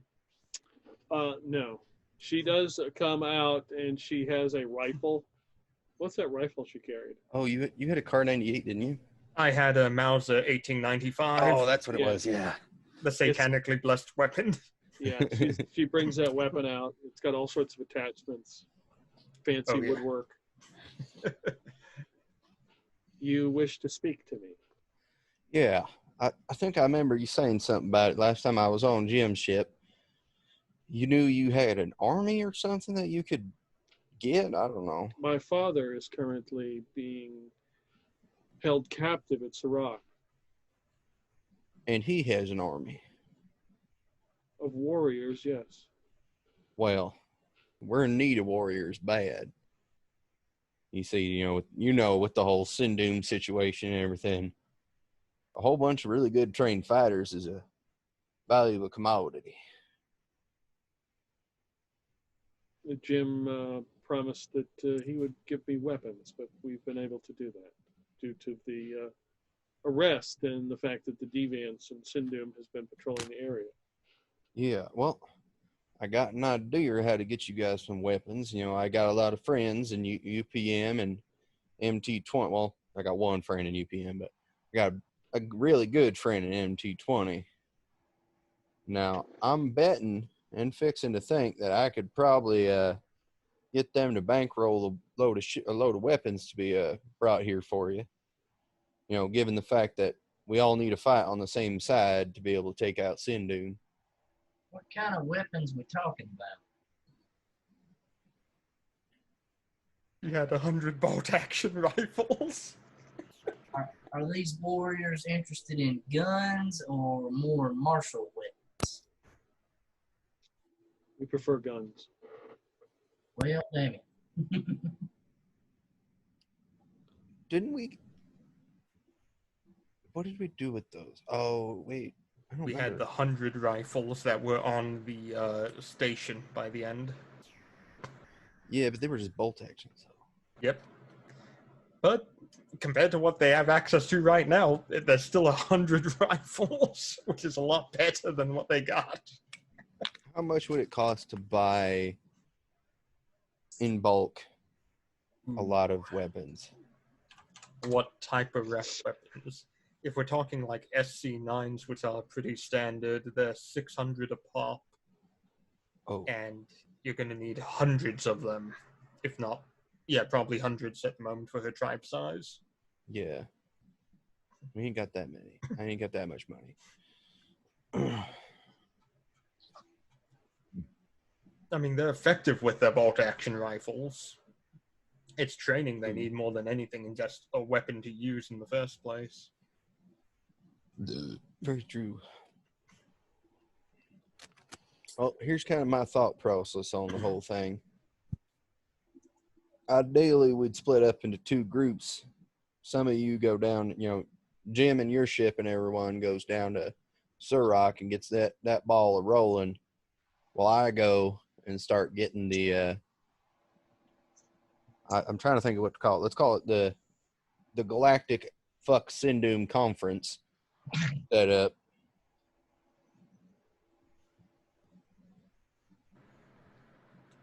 And that'd be ideal, is while we're doing that, you guys get the ball rolling down there.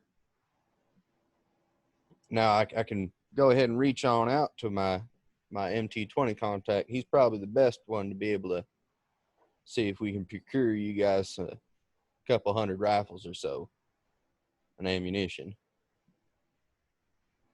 Now, about your idea for the conference, Mr. Montana. Yeah. There's one consideration we haven't put out yet, which is, I don't know about yourself, but it seemed to me like Sindoom gained power of the Conference of Scientists through questionable means, correct? Yeah. Well, the votes had to be done with actual people voting. So I have a feeling it's not beyond the realm of possibility that there are some very powerful people who might be working for Sindoom in UPM and other space as well. Yeah. So maybe it's a bit early to be having a conference, and we should resort to more clandestine means through known contacts. Well, yeah, that's kind of what I'm talking about. Get it represented from MT20, get it represented from UPM, them AIA fucks, and it's the Sisters of Karma, anyone who's going to be more particularly helpful compared to most of them that we've met. No offense, I know you're Sister Karma, but they ain't too helpful. Not for this.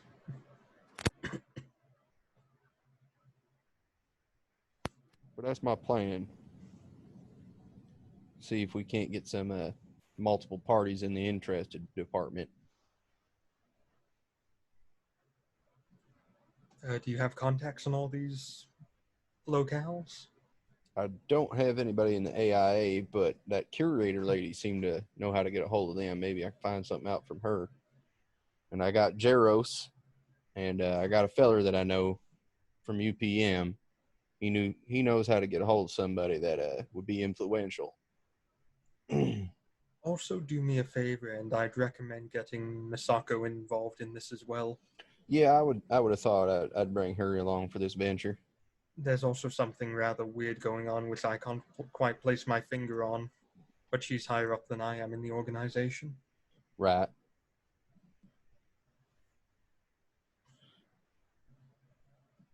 But yeah, that's my game plan.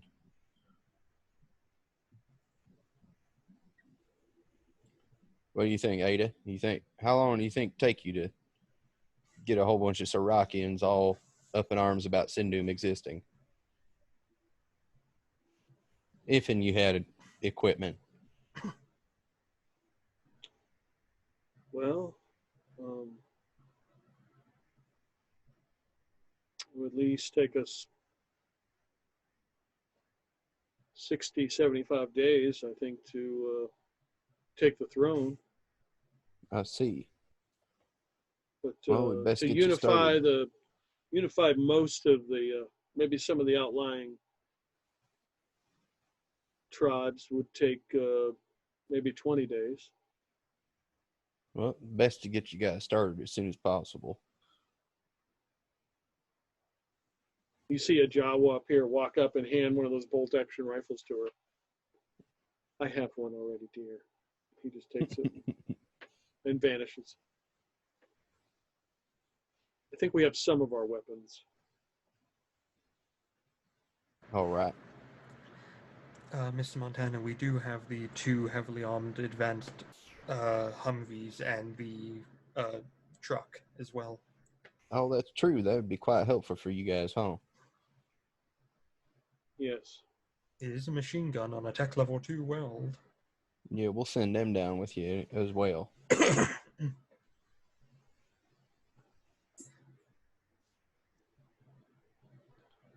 was hoping this day would come. Hell yeah. God dang it, I can't find the email that you sent me that actually has the name of my contact.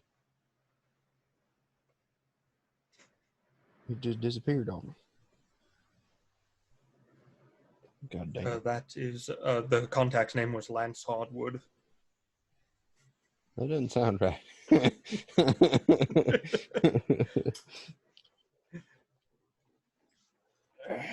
Don't blame me, blame the halflings.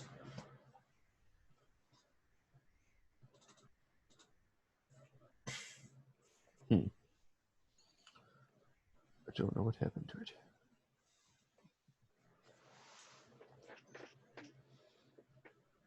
Oh, there it is. Found it. Yeah, I got a man, Cam. Yeah, Cam. My eyesight's bad. But yeah, that's what I was thinking. You guys go down, get there, and we'll make sure some weapons get dropped off to you. And we'll kick this pig, get this whole movement started.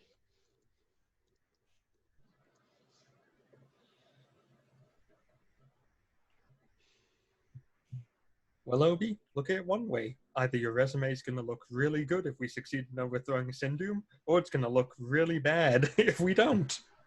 I mean, if it goes really bad, it won't even matter. Exactly. That's true. That is true. So, in actuality, or it won't be my problem. I see this as an absolute win. Exactly.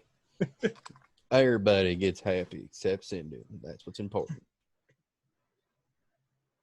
Or they succeed in completely destroying all resistance and killing everyone who's against them, in which case only Sindum gets happy. But the rest of us won't fucking care anymore, will we? Exactly. No problem.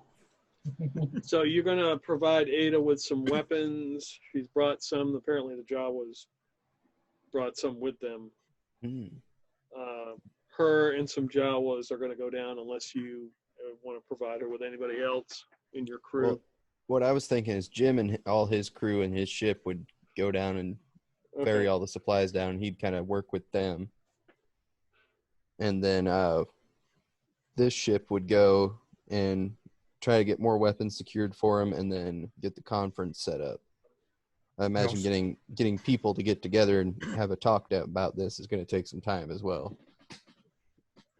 We're going to need a lot more money if we're going to try and get weapons together. Also, now that we have swing over to our good old plan of Sindum, and drop Galileo and I'll have to. Yeah, you got to go to business and Imagine we don't have to actually get on the plane. It'd probably just be near there, and then there's find a a spot with Master Fangs. there's a ship that will take Obi and Galileo to Sindhu. Mm-hmm. So, All right. so should we call all of our contacts and stuff back to that water planet we was at before? Seemed like a good place as any to have the meeting is there on Hydas. It's not a bad place. Got allies there, and it seems to be off Sindhu's radar. Yep, that seems like a good place to meet. And it's just a nice place to relax. That too. I could see it as being useful.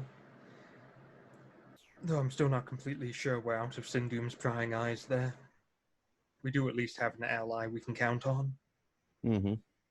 Well, 2 now, we got the God of No Shirts. We saved his ass. That's Exactly. True. Well, let's get Obi taken to his meeting place. And then we'll stop by and... Oh, I don't know what that was. We're getting a communique. Oh, just static, never mind. Where are you supposed to go, Obi? Business district. And then from there, I should be able to. There should be a ship waiting for me to meet up with Master Fangs. Okay. You gonna be okay by yourself? I got Galileo. Oh, that's true. And like I said, I'm familiar with this Sindhu. I know a lot of the ins and outs around there. Now, Obi, I've been there for many years. When you go back to that Master of Fangs guy, see if you can get him on board with the whole war against Sindhu thing. He'd be a good asset. That is my intent of going there. Oh, I didn't know that was your whole purpose. My bad. Yep. Not just for fun. I thought maybe it was a personal kind of thing, and then I was confused. My bad. No, that's okay. Yeah, it's the intent to try and get him on board. He has a lot to gain from Sindhu going under. Yep. All right. In that case, I guess we'll refuel, get some extra petrol in the old tank for later, and make our way to business. All righty. You get some borax. Mm-hmm. It is $7.50. All right. There are rumors as you fuel up that the price of borax is going to drop like a rock in gravity. There's a lot of fear that it's going to be worthless. There's some sort of new converter and crystal system that will make it obsolete. What day is it today, Peter? Date-wise. What day is it today? That's an excellent question. Thursday. And I do have a map. Where is my map? Because we should have our contacts contacting us pretty soon. Let's see. Today is Samane the 24th of 273. And when did we send our people out to get information again? You should get intel the next day. At least start getting intel the next day. Okay. So we're refueling at a space station? Yeah. Yeah. Do they have any beef products here? What do you want? Steaks, ground beef, whatever they got. Veggie beef, veggie steaks. No, not so much. Y'all want me? They have some freeze-dried steaks you can get. Yeah, we'll take a big old case of those. Okay. How much is that? 60 space bucks. Oh hell, we'll take 2 cases then. All right.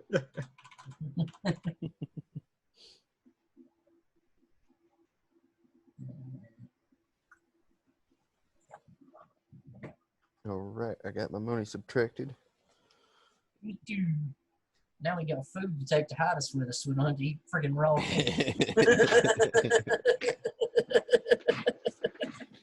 All right, so you spike through the. How you get into business?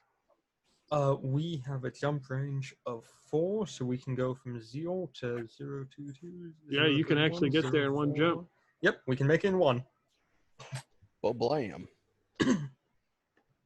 So you enter the space lane into business system Stealthily. stealthily.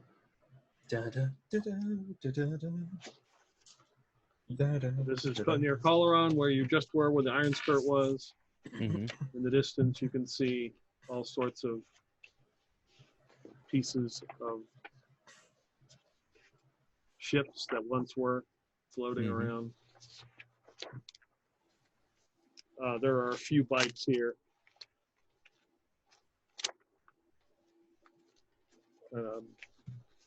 Moving around, checking everything out. A passenger. I don't have my ship grades. Shuttle? Where are my ships at? Where are my ships at? It's a beluga. Oh no, the dolphin. Combat dolphin. Is it a shuttle, a free merchant, a Italian stripper, bulk cruiser, bulk freighter? Party barge. That weird pyramid thing that came and visited us on that one planet. No, you avoided that already. It is a bulk freighter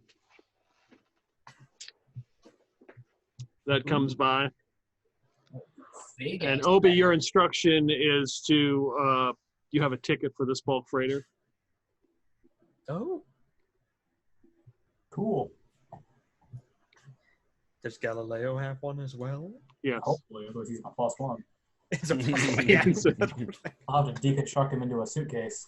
Obi, Yeah. are you sure you don't want me to come with you? I'm sure the instruction was just Galileo and I. I'm not gonna press it. All right, well, take care. I'll take care. I'm gonna bring my power armor. You know, Be careful, Obi. Good.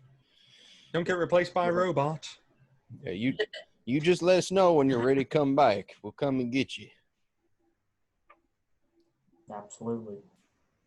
Yeah, it's been Hopefully, it good shouldn't be flying far. around with you. Obi, Okay. make sure they don't hack into your systems and you become a Sindum spy, okay? I mean, I will definitely try not to have that happen. But if they do it, then not a Let us whole know some. Have a Twitch or something so we know. Yeah, just start doing the crazy leg, like jiving her, Blink 3 times if you are a Sindum spy when you get back. That way we'll know. Yep. If I was all human, yeah, I could easily agree with that. But if they were hack into my systems, then I don't think I have a whole lot of control over that. But Write a I will- sub-program or something. Yeah, write yourself a subroutine up in there. All right, Don't well, worry about being taken over. I would just write a self-destruct sequence. Be you safe, take Obi. care. And Big Montana's going to give him a big old handshake. I'm going to give him a hug. Bring it in. Oh. Bring it in. Oh. So you get on board this bulk freighter called the High Roller to your private cabin. It is like a gambling / entertainment ship. Oh, cool. Next stop, Golden System Sindhu. I can get lots of people watching while I'm here. Yes. So you spike and you get into the Golden System. Of course, at some point, there's somebody goes by and checks everybody's tickets. And if they don't have one, they're summarily spaced. Have fun hitchhiking. Oh. Oh, damn. I forgot to tell him not to spend all his money on whores. He does that a lot, I take it? Not that I'm aware of. No, but I don't think anybody never told him that. Does he take after Don't you, tell Mr. him Montana? Well, I don't know. I would say on many a pleasure cruise I have lost a lot of credits. And if he's any part of my boy, there's going to be a fair bit of credit loss. So there's probably about a day here that you will be on the ship. They sort of take their time as they head to the Golden System. Anything you want to do in particular before you get here? Not really. I'll just be kind of people watching, observing my surroundings, and then, if it just seems like a pretty standard gambling ship, I'm gonna stick to my room, Galileo, work on some programs. Give me a notice roll. Jaeger bombs at the strip club while gambling. We know, Obi. We know. He's hanging out in his group with his sex robot. I got a 9. So in the times that you do go out of your room area and just kind of wander around and just people watch and hit the buffet, you notice that either the conversations are about Sindum are usually favorable, and most people are, you would guess, would be the upper class of Sindum. I would say the majority, not everybody, but they are definitely the upper class. Gross. The rich people. As I say, with 300,000 space bucks that he hoards. So you reach Sindum.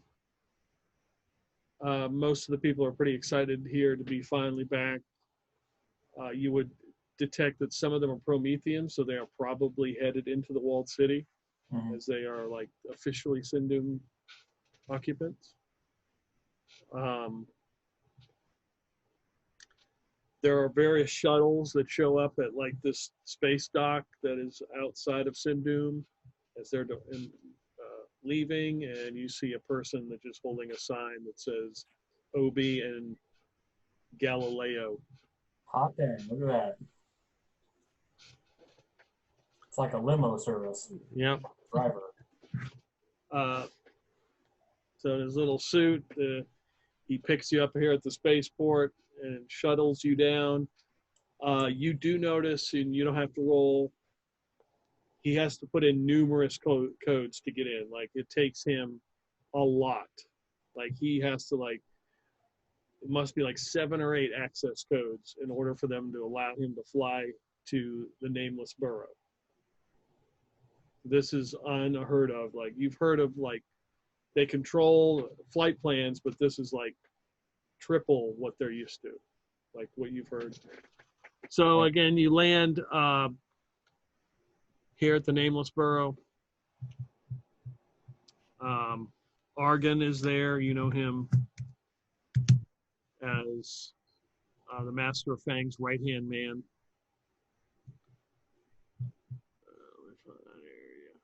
Yep. You land on this small little dock. Again, it's fairly empty here. You do notice the presence of gunmetal gray vac suits, power armor, walking the streets. They usually don't come out into the nameless borough, but they seem to be out. Argon's an older fellow. He just kind of greets you with a handshake. Unsure to shake Galileo's hand, but Galileo, of course, wants to shake his hand. Mm-hmm. And doesn't say anything, just kind of ushers you along down the street. The smelting plants are still going. You can smell those. You see the lone tree here in the borough. The leaves have turned a little bit. They have some color on them. It may be a meter taller. It's hard to tell. You arrive at the main building of the Master of Fangs, the blue and teal. There's still scaffolding in front of it as they are doing work on it. It looks like it sustained some damage. The Argon opens the door, and you walk in. Immediately as you walk in, everybody stops. They just like stand at attention. You see a door open, and the coyote/wolf creature, the Master Fangs, in his nice outfit, steps out, observes the fact that everyone has taken notice and done the appropriate response to you entering this building. And it's like hushed silence, and he comes over and gives you a big hug, and then is unsure, and then of course Galileo tries to hug him, and there's a real awkward hugging moment between the two of them. Well, it's probably only one way awkwardness. Yeah. Galileo doesn't read those emotions. And he welcomes you back. Thank you. I see not much has changed, but looks like defenses have increased around here. Sindum has taken a keen interest into what we do. Come in. And he leads you in and slowly closes the door and then opens it again and looks out. Everybody's still standing at attention. He smiles and closes the door. And then he points over to his ornate chair that is next to his desk, of course, only reserved for very special VIPs, which you are one of. Hot diggity dang.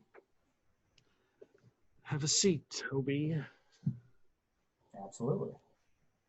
I'll sit down and I'll gesture for Galileo. There's a second chair to sit as well. Good. Appreciate you meeting with me. Oh, delighted. I did receive a few reference letters in your regard. One from a peg leg Jim. That's right. Incomprehensible. I have sent it back for revisions. He was a little preoccupied for a while, but he's more freed up now. He should be able to make revisions, and hopefully someone else there can help him with his writing style. One from a Tuntar. He spoke glowingly of you. Helped free his nephew in captivity.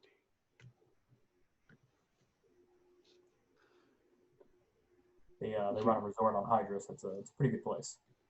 Definitely recommend. You have done great works for the family. Oh, glad you're impressed. So what is it you wish to speak of? Well, it's kind of about Sindun as a whole, as they're starting to try and outreach over more and take over more areas around the sector. Obviously, people are not happy with it. And, there's a little resistance now. People are pushing back. They're overreaching. I think ideally the goal to get rid of them. People are tired of being ruled over by Sindum. And I know you have a lot of connections and resources, and being as you have a lot of authority around here, there'd be a lot more to gain if Sindum is out of the picture. Yes. Very much like to get inside the walled city. Exactly. Shouldn't be just Prometheans. No. And who is leading this insurrection?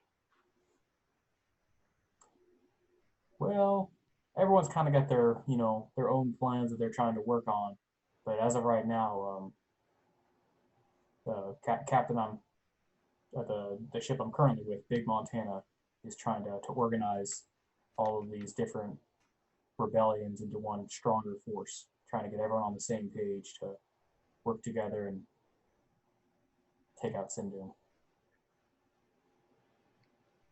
Is he physically big? He is physically enormous.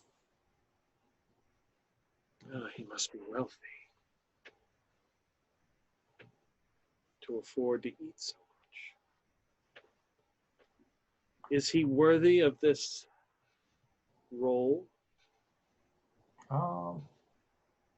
He always gives it his best, and he's done great so far. That's not to say that we can't benefit from more resources. Do you trust him? I do.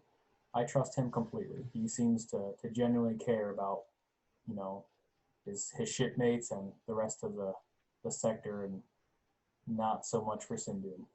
And I trust him.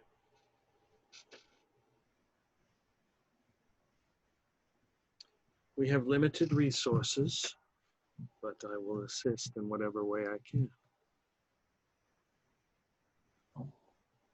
Anything helps. I know they're working on getting a lot of people together, but finances are always a little tough. I don't know if you have any connections to funding a little bit more of a war, or if maybe you just have more bodies available. At the very least, I know that it's good to have a connection here on Sindhu to be able to work on the inside. I do have a gift for you. Oh, I feel bad. I did not bring anything for you. You have brought me many gifts. You have brought pride to the burying. You cannot buy that. So he says, I want to show you something. He walks over to the door and he opens it. He barks out for Baylor. And a young-looking human, probably you would guess he's like some kind of intern or worker or janitor, the kind of stuff you would do. He comes in, he's like, yes, boss, yes. Put on your gear. And he like scrambles, he runs out. He comes back in, he's got like a football helmet on and like some padding and stuff. And he's like, all right, I'm ready. And as he does that, you kind of look around the room and you notice the wall behind him has got some serious patchwork. Like they've done a lot of like plastering on it. This dude's about to run through a wall. And the Master of Fangs looks at him, he raises his hand, and sort of this like black energy starts to come from his hand and swirl around. He picks this dude up and spins him around and like sits him like this and rams him straight helmet first into the wall, crashing, plaster flying everywhere, his head sticking out. He's like doing this. Could you help him? Pull him out? Yeah, I can pull him. You pull him out. He's like, I'm good, sir. Yeah. It's like plaster all over his face. Am I good? You're good. Very good. And he just like dusting off and he scoots out of the room. I hope there was a reason for that, because I'm not gonna lie, that was kind of a little odd. And he goes over to his desk and he reaches in and he pulls out, he puts in his little furry hand.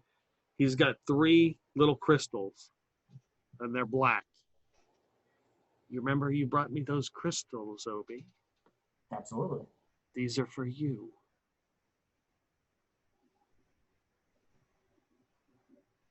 The fuel crystals? So as you look at them, you realize that they're very similar to the fuel crystals that you've seen. They're a lot smaller. They've been cut and like surfaced and everything and polished. And he looks and he's like, points to your metal arm. He said, we can affix them in there, give you powers. Do you mean like what you just did? Similar. How did you learn this? There's a few tricks I've learned.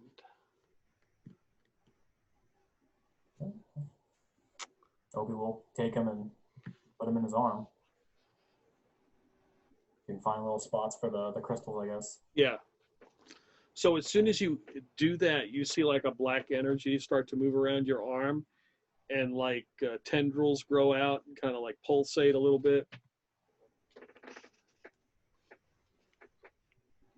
Not like the tendrils from that one guy that we stuck it in his head, right? Or similar. Yeah, they would be similar. Yeah.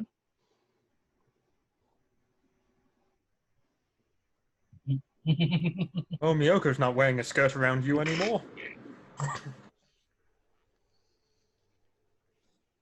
Watch out, Sister Sakarma. Oh, shit. Obi's true form. All the skirts. I've seen where this goes. I played enough role-playing games to know where this is going. This is an exceptional gift. Does it have any use other than lifting people to throw them through walls? That's fine with me if it is, but if there's other uses for it. You can reach into the afterlife, I am told. If I can communicate with the ones past, or I can pull something back out. You can pull something back out. They say you can control them. I have not mastered that yet.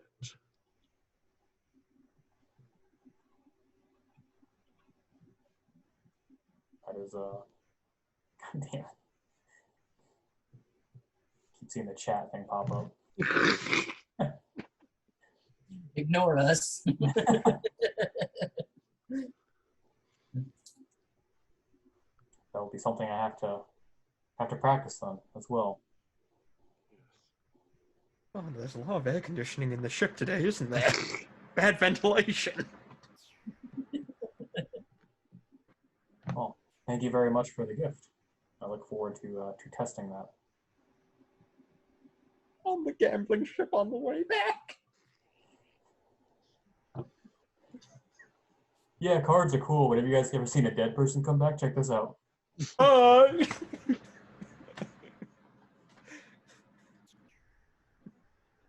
So if there's anything else you want to hang out with him, you share a drink and you can just shoot the bull. He doesn't mind. There's some workers that come in at some point to patch the big hole in the wall. Yeah, I'll probably hang out for a little while and just kind of sit and just casually talk with him. Mm-hmm. He also mentions that the planet L593, Where's that at? that would be in the plague system. Okay. That's where at least the crystals. Well, you guys got him the crystals from Infirmum, but he says that he thinks that there are crystals there. In fact, he's pretty confident there are. And it was members of a group called the Blackheart Adventuring Company that showed him how to do those tricks that he just demonstrated. So they might know more about. Well, they would know a lot more. Do you tell him about the meeting? Yeah, I would tell him about that. Okay. See if he'd be interested in, appearing for the meeting and seeing, at the very least, it'd be an opportunity for him to see what is available.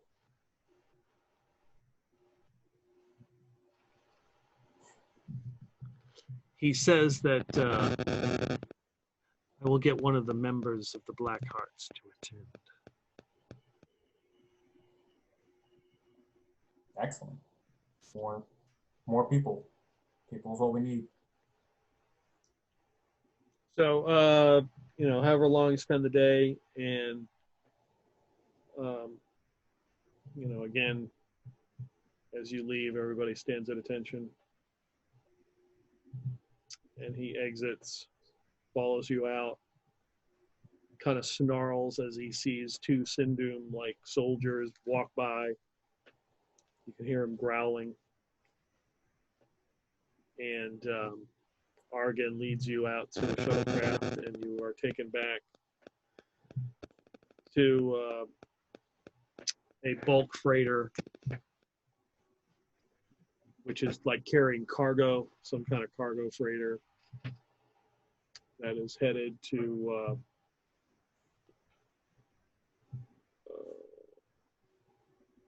I guess we'd have to come up with would you guys be waiting for him?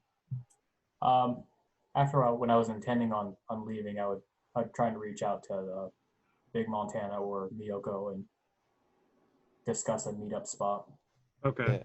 Yeah. In the meantime, while they were having their meeting and whatnot, we probably would have taken Nash to go get his dental care done, because I think it's actually the day that he's supposed to go. Yeah, Yep. yeah, exactly. Yeah, get that Perfect. dental care taken care of. Yep. Let's see. So, good time for you to talk to Misako about an accidental shipment of weapons and arms getting diverted to Sirach. Yeah, that's not a bad idea. So yeah, you guys meet up in Drove system where the shipment of supplies and stuff is going. There's not a lot of passengers, but you are one. You have the proper credentials, and Obi would be back with the group. Noise. Yay! Hey, So how'd your meeting go, Obi? We just dropped Nash off to get his teeth fixed. I think it went really well. He definitely seems interested in our cause, and it gave me a few more contacts for our meeting coming up. That's wonderful. Also gave me a unique, what appears to be refined, those black crystals that we have. And Interesting. they have some sort of power that I do not understand. However, I have another contact. Oh, hey, me too. I don't understand mine neither. Well, they might be able to help both of us. Well, shit, that's a good thing. Good I job, both Obi. might have another VHS cassette tape for you. Yeah, I've been trying to watch it in my spare time, but I ain't had a lot of spare time to watch that there VHS. Yeah, we've just been sitting around out here in space for all day. Well, I gotta rewind it every time I say something.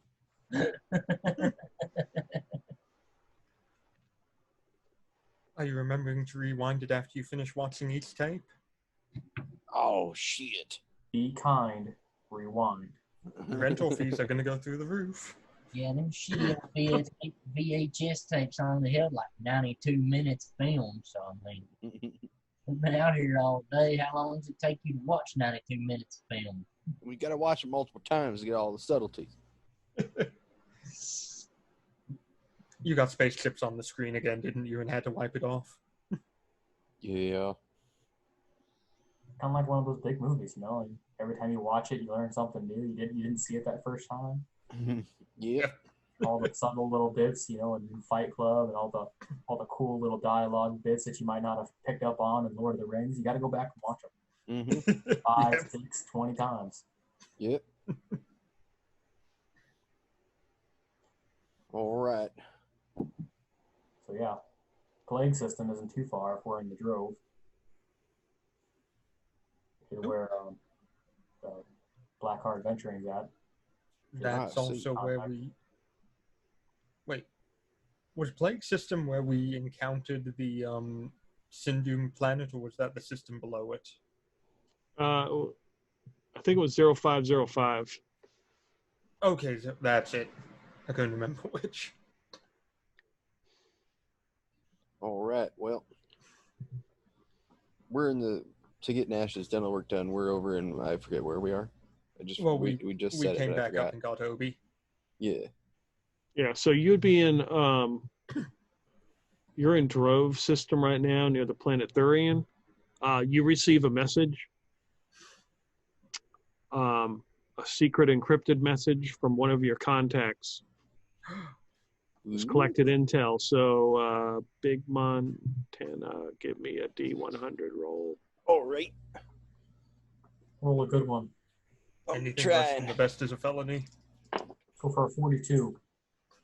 That is a 62. Okay. So this individual reports back. One of your question was, how many ships do they have currently? So you're looking for actual ship totals, right? Mm-hmm.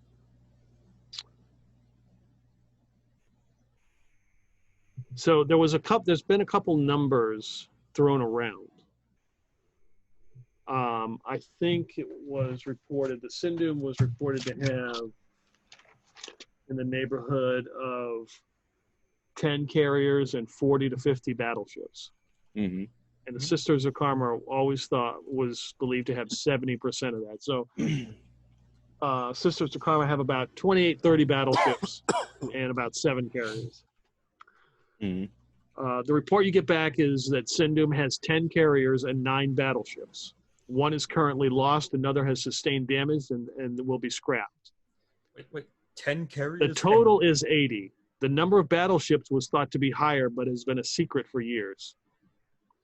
They have been strategically using the same name, and it has been a ploy that they have used for a long time to bolster their numbers.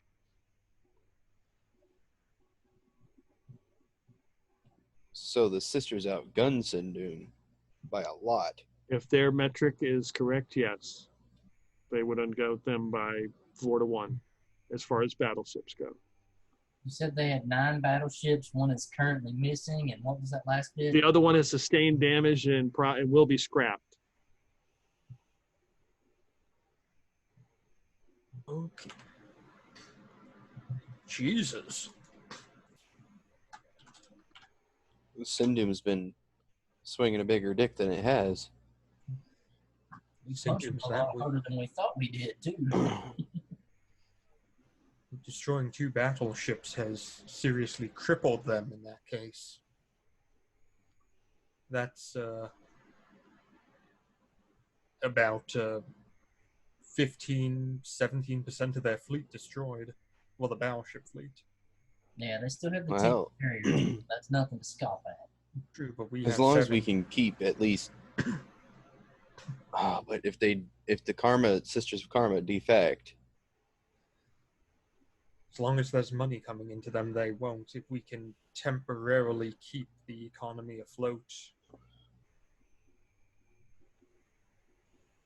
we might be able to go ahead and use them to destroy Sindum's battleship fleet and carriers. I got an idea. Is it a good one? What if we spread the word that black crystal and adapter is what happened to that battleship that went missing, and that's why it just poofed, and Sindum don't know where the fuck it went, because even they don't know what happened to it. Only Obi does. I don't know what happened to it. You fucked it up. I watched. We actually don't know what happened to it. I did all the things that I didn't know what was going to happen. This seems dangerous. Who knows what could happen? Let's do it. Well, Sindum surely don't know that their crystal adapter thing didn't backfire. Mr. Montana? yeah. Would you perhaps be able to get a message out to your friend in the shipyards and have him start spreading the word that the crystal might not be a safe form of faster than light travel? Yeah, I can try. I don't know if he's going to get my message or not, but I can try. If we can get the information out to the ship manufacturing plants, though, they might be very hesitant to keep building Sindum ships. Yeah. And also costs might very well go much higher if they're under threat of losing their entire shipyard from a malfunction.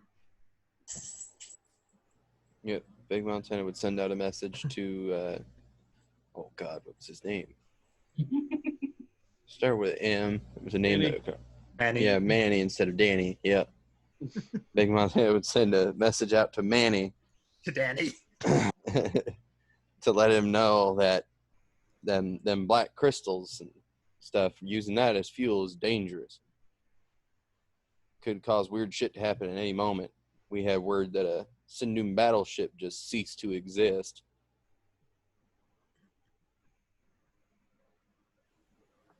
Believed to have exploded.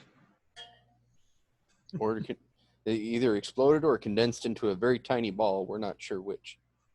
That would be imploded. Yeah. All we know is that you don't want that type of technology on your docks, which could completely wipe out your entire station Mm-hmm. and shipyard.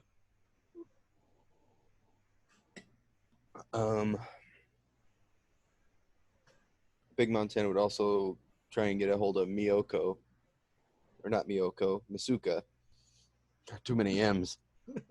He did it That was the intentionally. point. Get a hold of Masuka and let her know the numbers that Sindum actually has. And to see if maybe she could arrange for a small weapons shipment of, say, 100 or 200 or so SC9 rifles to end up on Sirach. Okay. I'd use my hustle point for that one. Okay. See if he can sweet talk her into, making a shipment go missing. Honestly, with the number of people in the Sisters of Karma, 300 or 400 rifles going away would be completely unnoticed.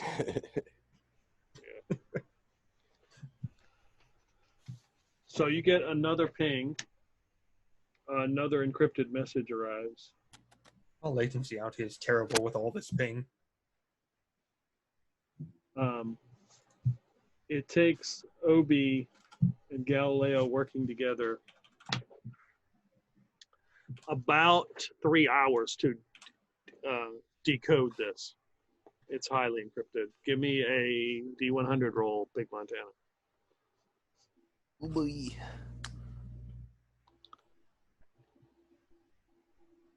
That's 85. Okay. So you want to know battle strategy. So they have gotten some kind of basically bullet points. Obviously, they deemed it enough to send it to you. First is control ICAAOS outposts. Second, keep your enemies close. Third, borax is a precious commodity. 4, crash the sector's economy. 5, Operation Cottontail. 6, save the sector. 7, restore the empire. So they know their black crystals are worthless. Means that they at least have a finite number of them. Their goal is to go ahead and, if they can go ahead and keep control of the ICAA outposts, they'll be able to. Here's the interesting thing: save sector. Save sector from what? I could see The economic collapse. there's something more than just the economic collapse, perhaps. They want to be the heroes of something. Perhaps the yellow lens or something similar to. I'm not sure. Crashing the economy will be very simple if they control all faster than light travel. Their goal would then be to go ahead and, after the economy of Borax crashes, gain control of it. Operation Cottontail we're not sure about. And restore the empire. What empire? Was Sindhu ever an empire?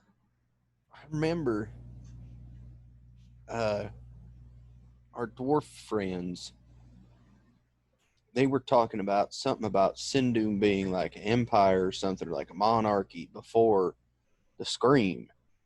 And we saw stuff relating to that down there in them caves on that one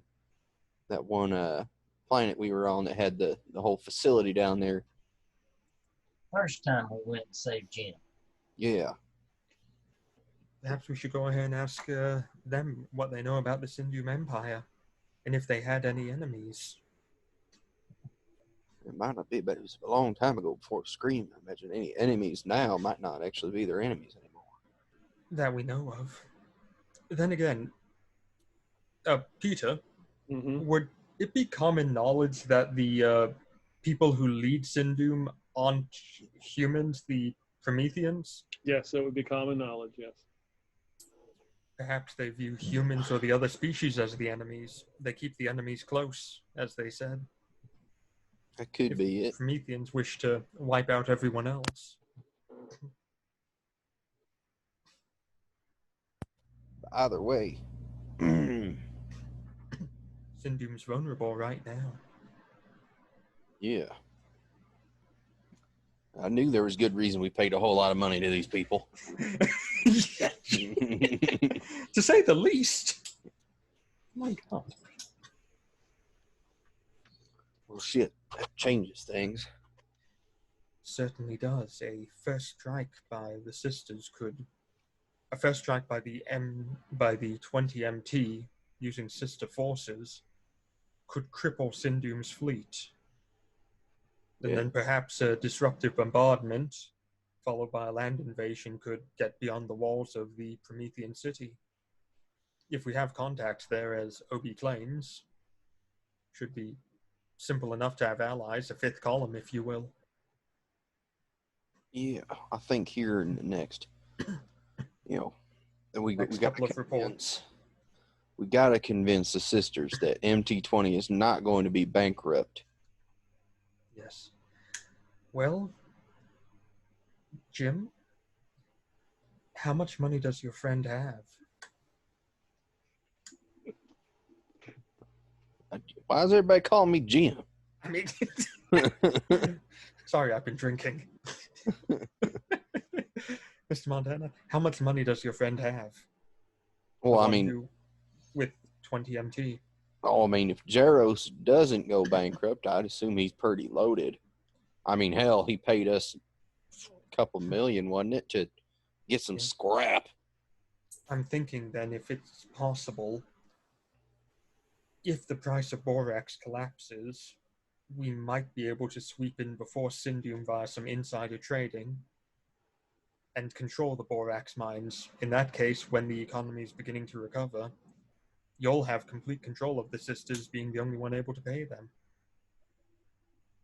But that's if the sisters don't defect when the market crashes. Again, they won't defect unless they're being paid, and in that case, if they're being paid, there's, as we've seen here, they're very hesitant to make movements. Might not be a bad idea. I might have to make Jaros a few, well, I hate to screw my buddy Jaros like that, but I don't mind screwing the other MT20 guys over. Exactly. And besides, you're not really screwing them over if you're saving them from being wiped out in a massive genocide. You can give them phony baloney jobs afterwards. That's true. Let me talk to Jaros, see how eager his friends are to get out of the borax market. Okay. So that'll be something to think about, because I'm going to have to wrap this up to go. But I will give you one more thing to think about, Big Montana, as you go into your room and contemplate the intel that you've had. Maybe you're got to get your Tootsie Roll fix taken care of. I didn't hear what you said. It kind of cut out for a second. Maybe you got to take care of your Tootsie Roll fix as you go into your room. Uh-oh. There's a knock. It is Lucifer. I'm sorry to interrupt. Are you well? Yeah, I'm all right. I am collecting my things. I probably should be heading back. At least I will probably have to leave. So where you got to go? Well, I am not here, obviously. Well, my other half is not with me presently, and I am not sure where she is, and I probably should go find her. Oh, you're still trying to get her?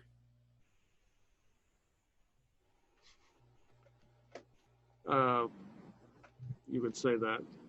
I'm not sure if she's in this pyramid or something, but I do appreciate everything you've done and assisted with me, and I know that none of the crew, especially that Bert fellow, threatened to kill her many times. I don't think she would be accepted here on the ship. So it is probably best that I go look for her. Well, yeah, but she tried to kill you twice. Yeah, I'm sure you've had relationships that have had similar results. Yeah, but I don't go back to. No, you just pick a new one that does the same thing. So what's the difference? Well, I stay alive. I'm still alive as well. I think you're flirting with the devil there. Well, everyone has their vices. I suppose. Well, I got you here through that whole mind thingy thing. Yes. Maybe I can get you back, to her. I could try it. Well, I don't know where there is. Well, where were you before? I don't know. We launched the ship, and the next thing you know, I was in that pyramid. Maybe you could bring her from the pyramid here. I could try. You don't have to sneak her out before Bert finds her, though. I will do that. All right, well, let me try it. Okay. So what are you going to do? You're going to take a seat? Yep, Big Montana lean back in his favorite rocking chair. Yep. Try and think about it real hard. And you are there. You are in the pyramid. Boom, as the smoke clears. He'd probably think about a 10-foot tall Tootsie Roll as well. Yep. And another Cadillac. And then he'd think about that crazy bitch again. Yep. Oh. Yeah, that Tootsie Roll is right there. It's animated. Come take a bite of me. Well, gladly. I always Take a called big her old my bite little out of Tootsie Roll. it.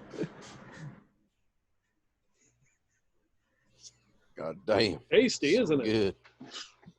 good. Takes a big bite, goes into a sugar coma. We eventually find Montana passed out in his room with a fucking log of a Tootsie Roll. So, yeah. See,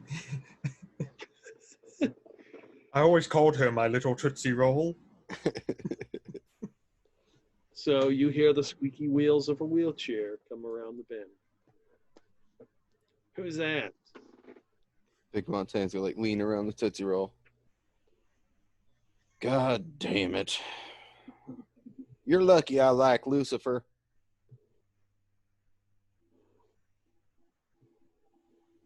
You know that? At least that makes one of us. I don't know what he sees in you. My charm. Well, I can tell you it ain't that. That's a dried up, wrinkled old grape that somebody, stood on for 3 days.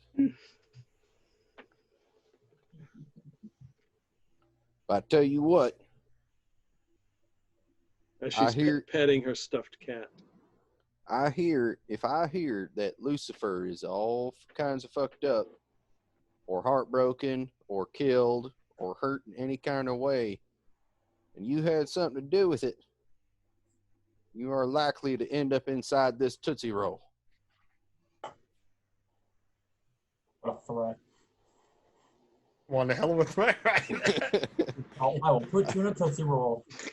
In my mind, the Tootsie, what I'm picturing is the Tootsie Roll turns. This huge mouth opens up. Yeah. And so And then a smaller Tootsie Roll mouth pops out. Okay. it's like Alien.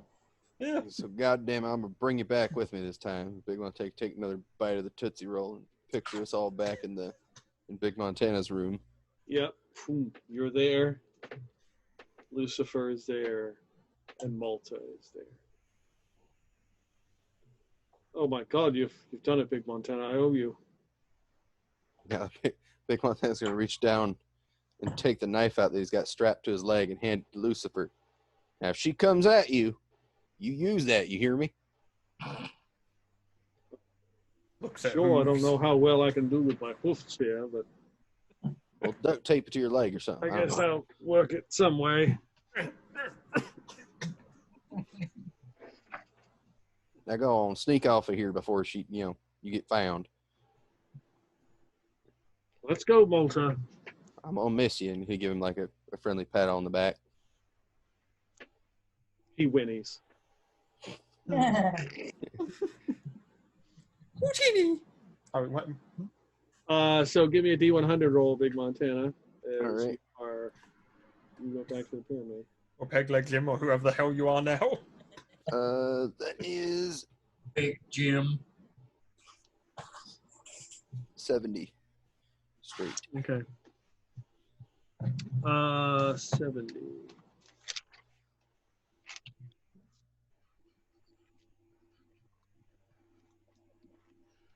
You died. Fucking did. D4 roll. That's a Okay. 1. Okay. Nice to know I'm not the only one who's died so far. Right? You feel like Tootsie Roll told me. You're just like, feel like you're about to pass out. You're really tired. Oh God. Oh. Gotta stop doing that shit. Oh. But that Tootsie Roll tastes so good. And as you think of that and you slowly fade, you look up and you see in the bed the Tootsie Roll. There's more where that came from. Oh boy. Damn it, now he's gonna have another ex-wife who's trying to kill him. All right, we can stop right there. Alrighty. So there's plenty to think about. I don't Yeah. want to fade to black for this. I want to see what happens. Does the Tootsie Roll have any skills? Can it pilot or can it operate the 88? The Tootsie Roll has a +4 in pilot and a 3 dexterity. Use your talk skill, Big Montana, see if you can convince the Tootsie Roll to join us. Thanks for the new crewman, Peter. We need Hey. another janitor. Why not? Hey, come on now. Tootsie Roll deserves a little better than being janitor. He's got both arms. Yep, and legs. Tootsie Roll legs. For Malta come down the hallway and Bert walks out and sees him.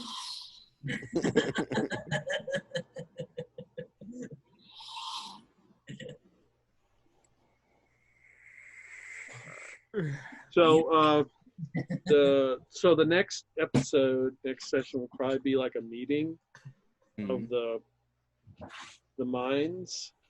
I am going to speak with the Sunday crew minus Josh, of course, because Josh. Uh-oh. Because he don't have a mind. And try to get one of them to show up to the game because I want them there to have the meeting. Right.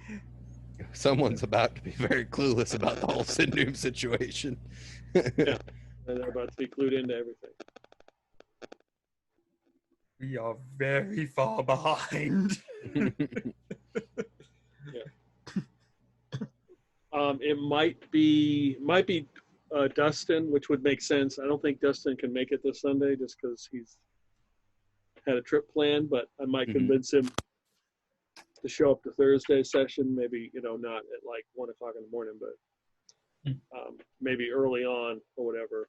I might be able to do that, and that would make sense because you've already technically met his character in the pyramid. Mm-hmm. Yep. And Was if he we one need of more the- time, Was his character one of the lucky ones we didn't murder in the pyramid? it's the one that Big Montana saved and helped drag to the thing. Ah, And it's a good thing you did, because otherwise, oh boy. And if we need more time too, we can always do a session as the A team on Sirach doing shit. Yeah. That's true. Yeah. We do have to build an army there. Yep. So if we end up needing more time or something like that, we can just bounce to that real quick and kill some time. Obi doesn't even have to change characters. That's right. I don't know how that would work out. The boy who lived. All right, guys, I got to get going. I appreciate it, and I will see you next week.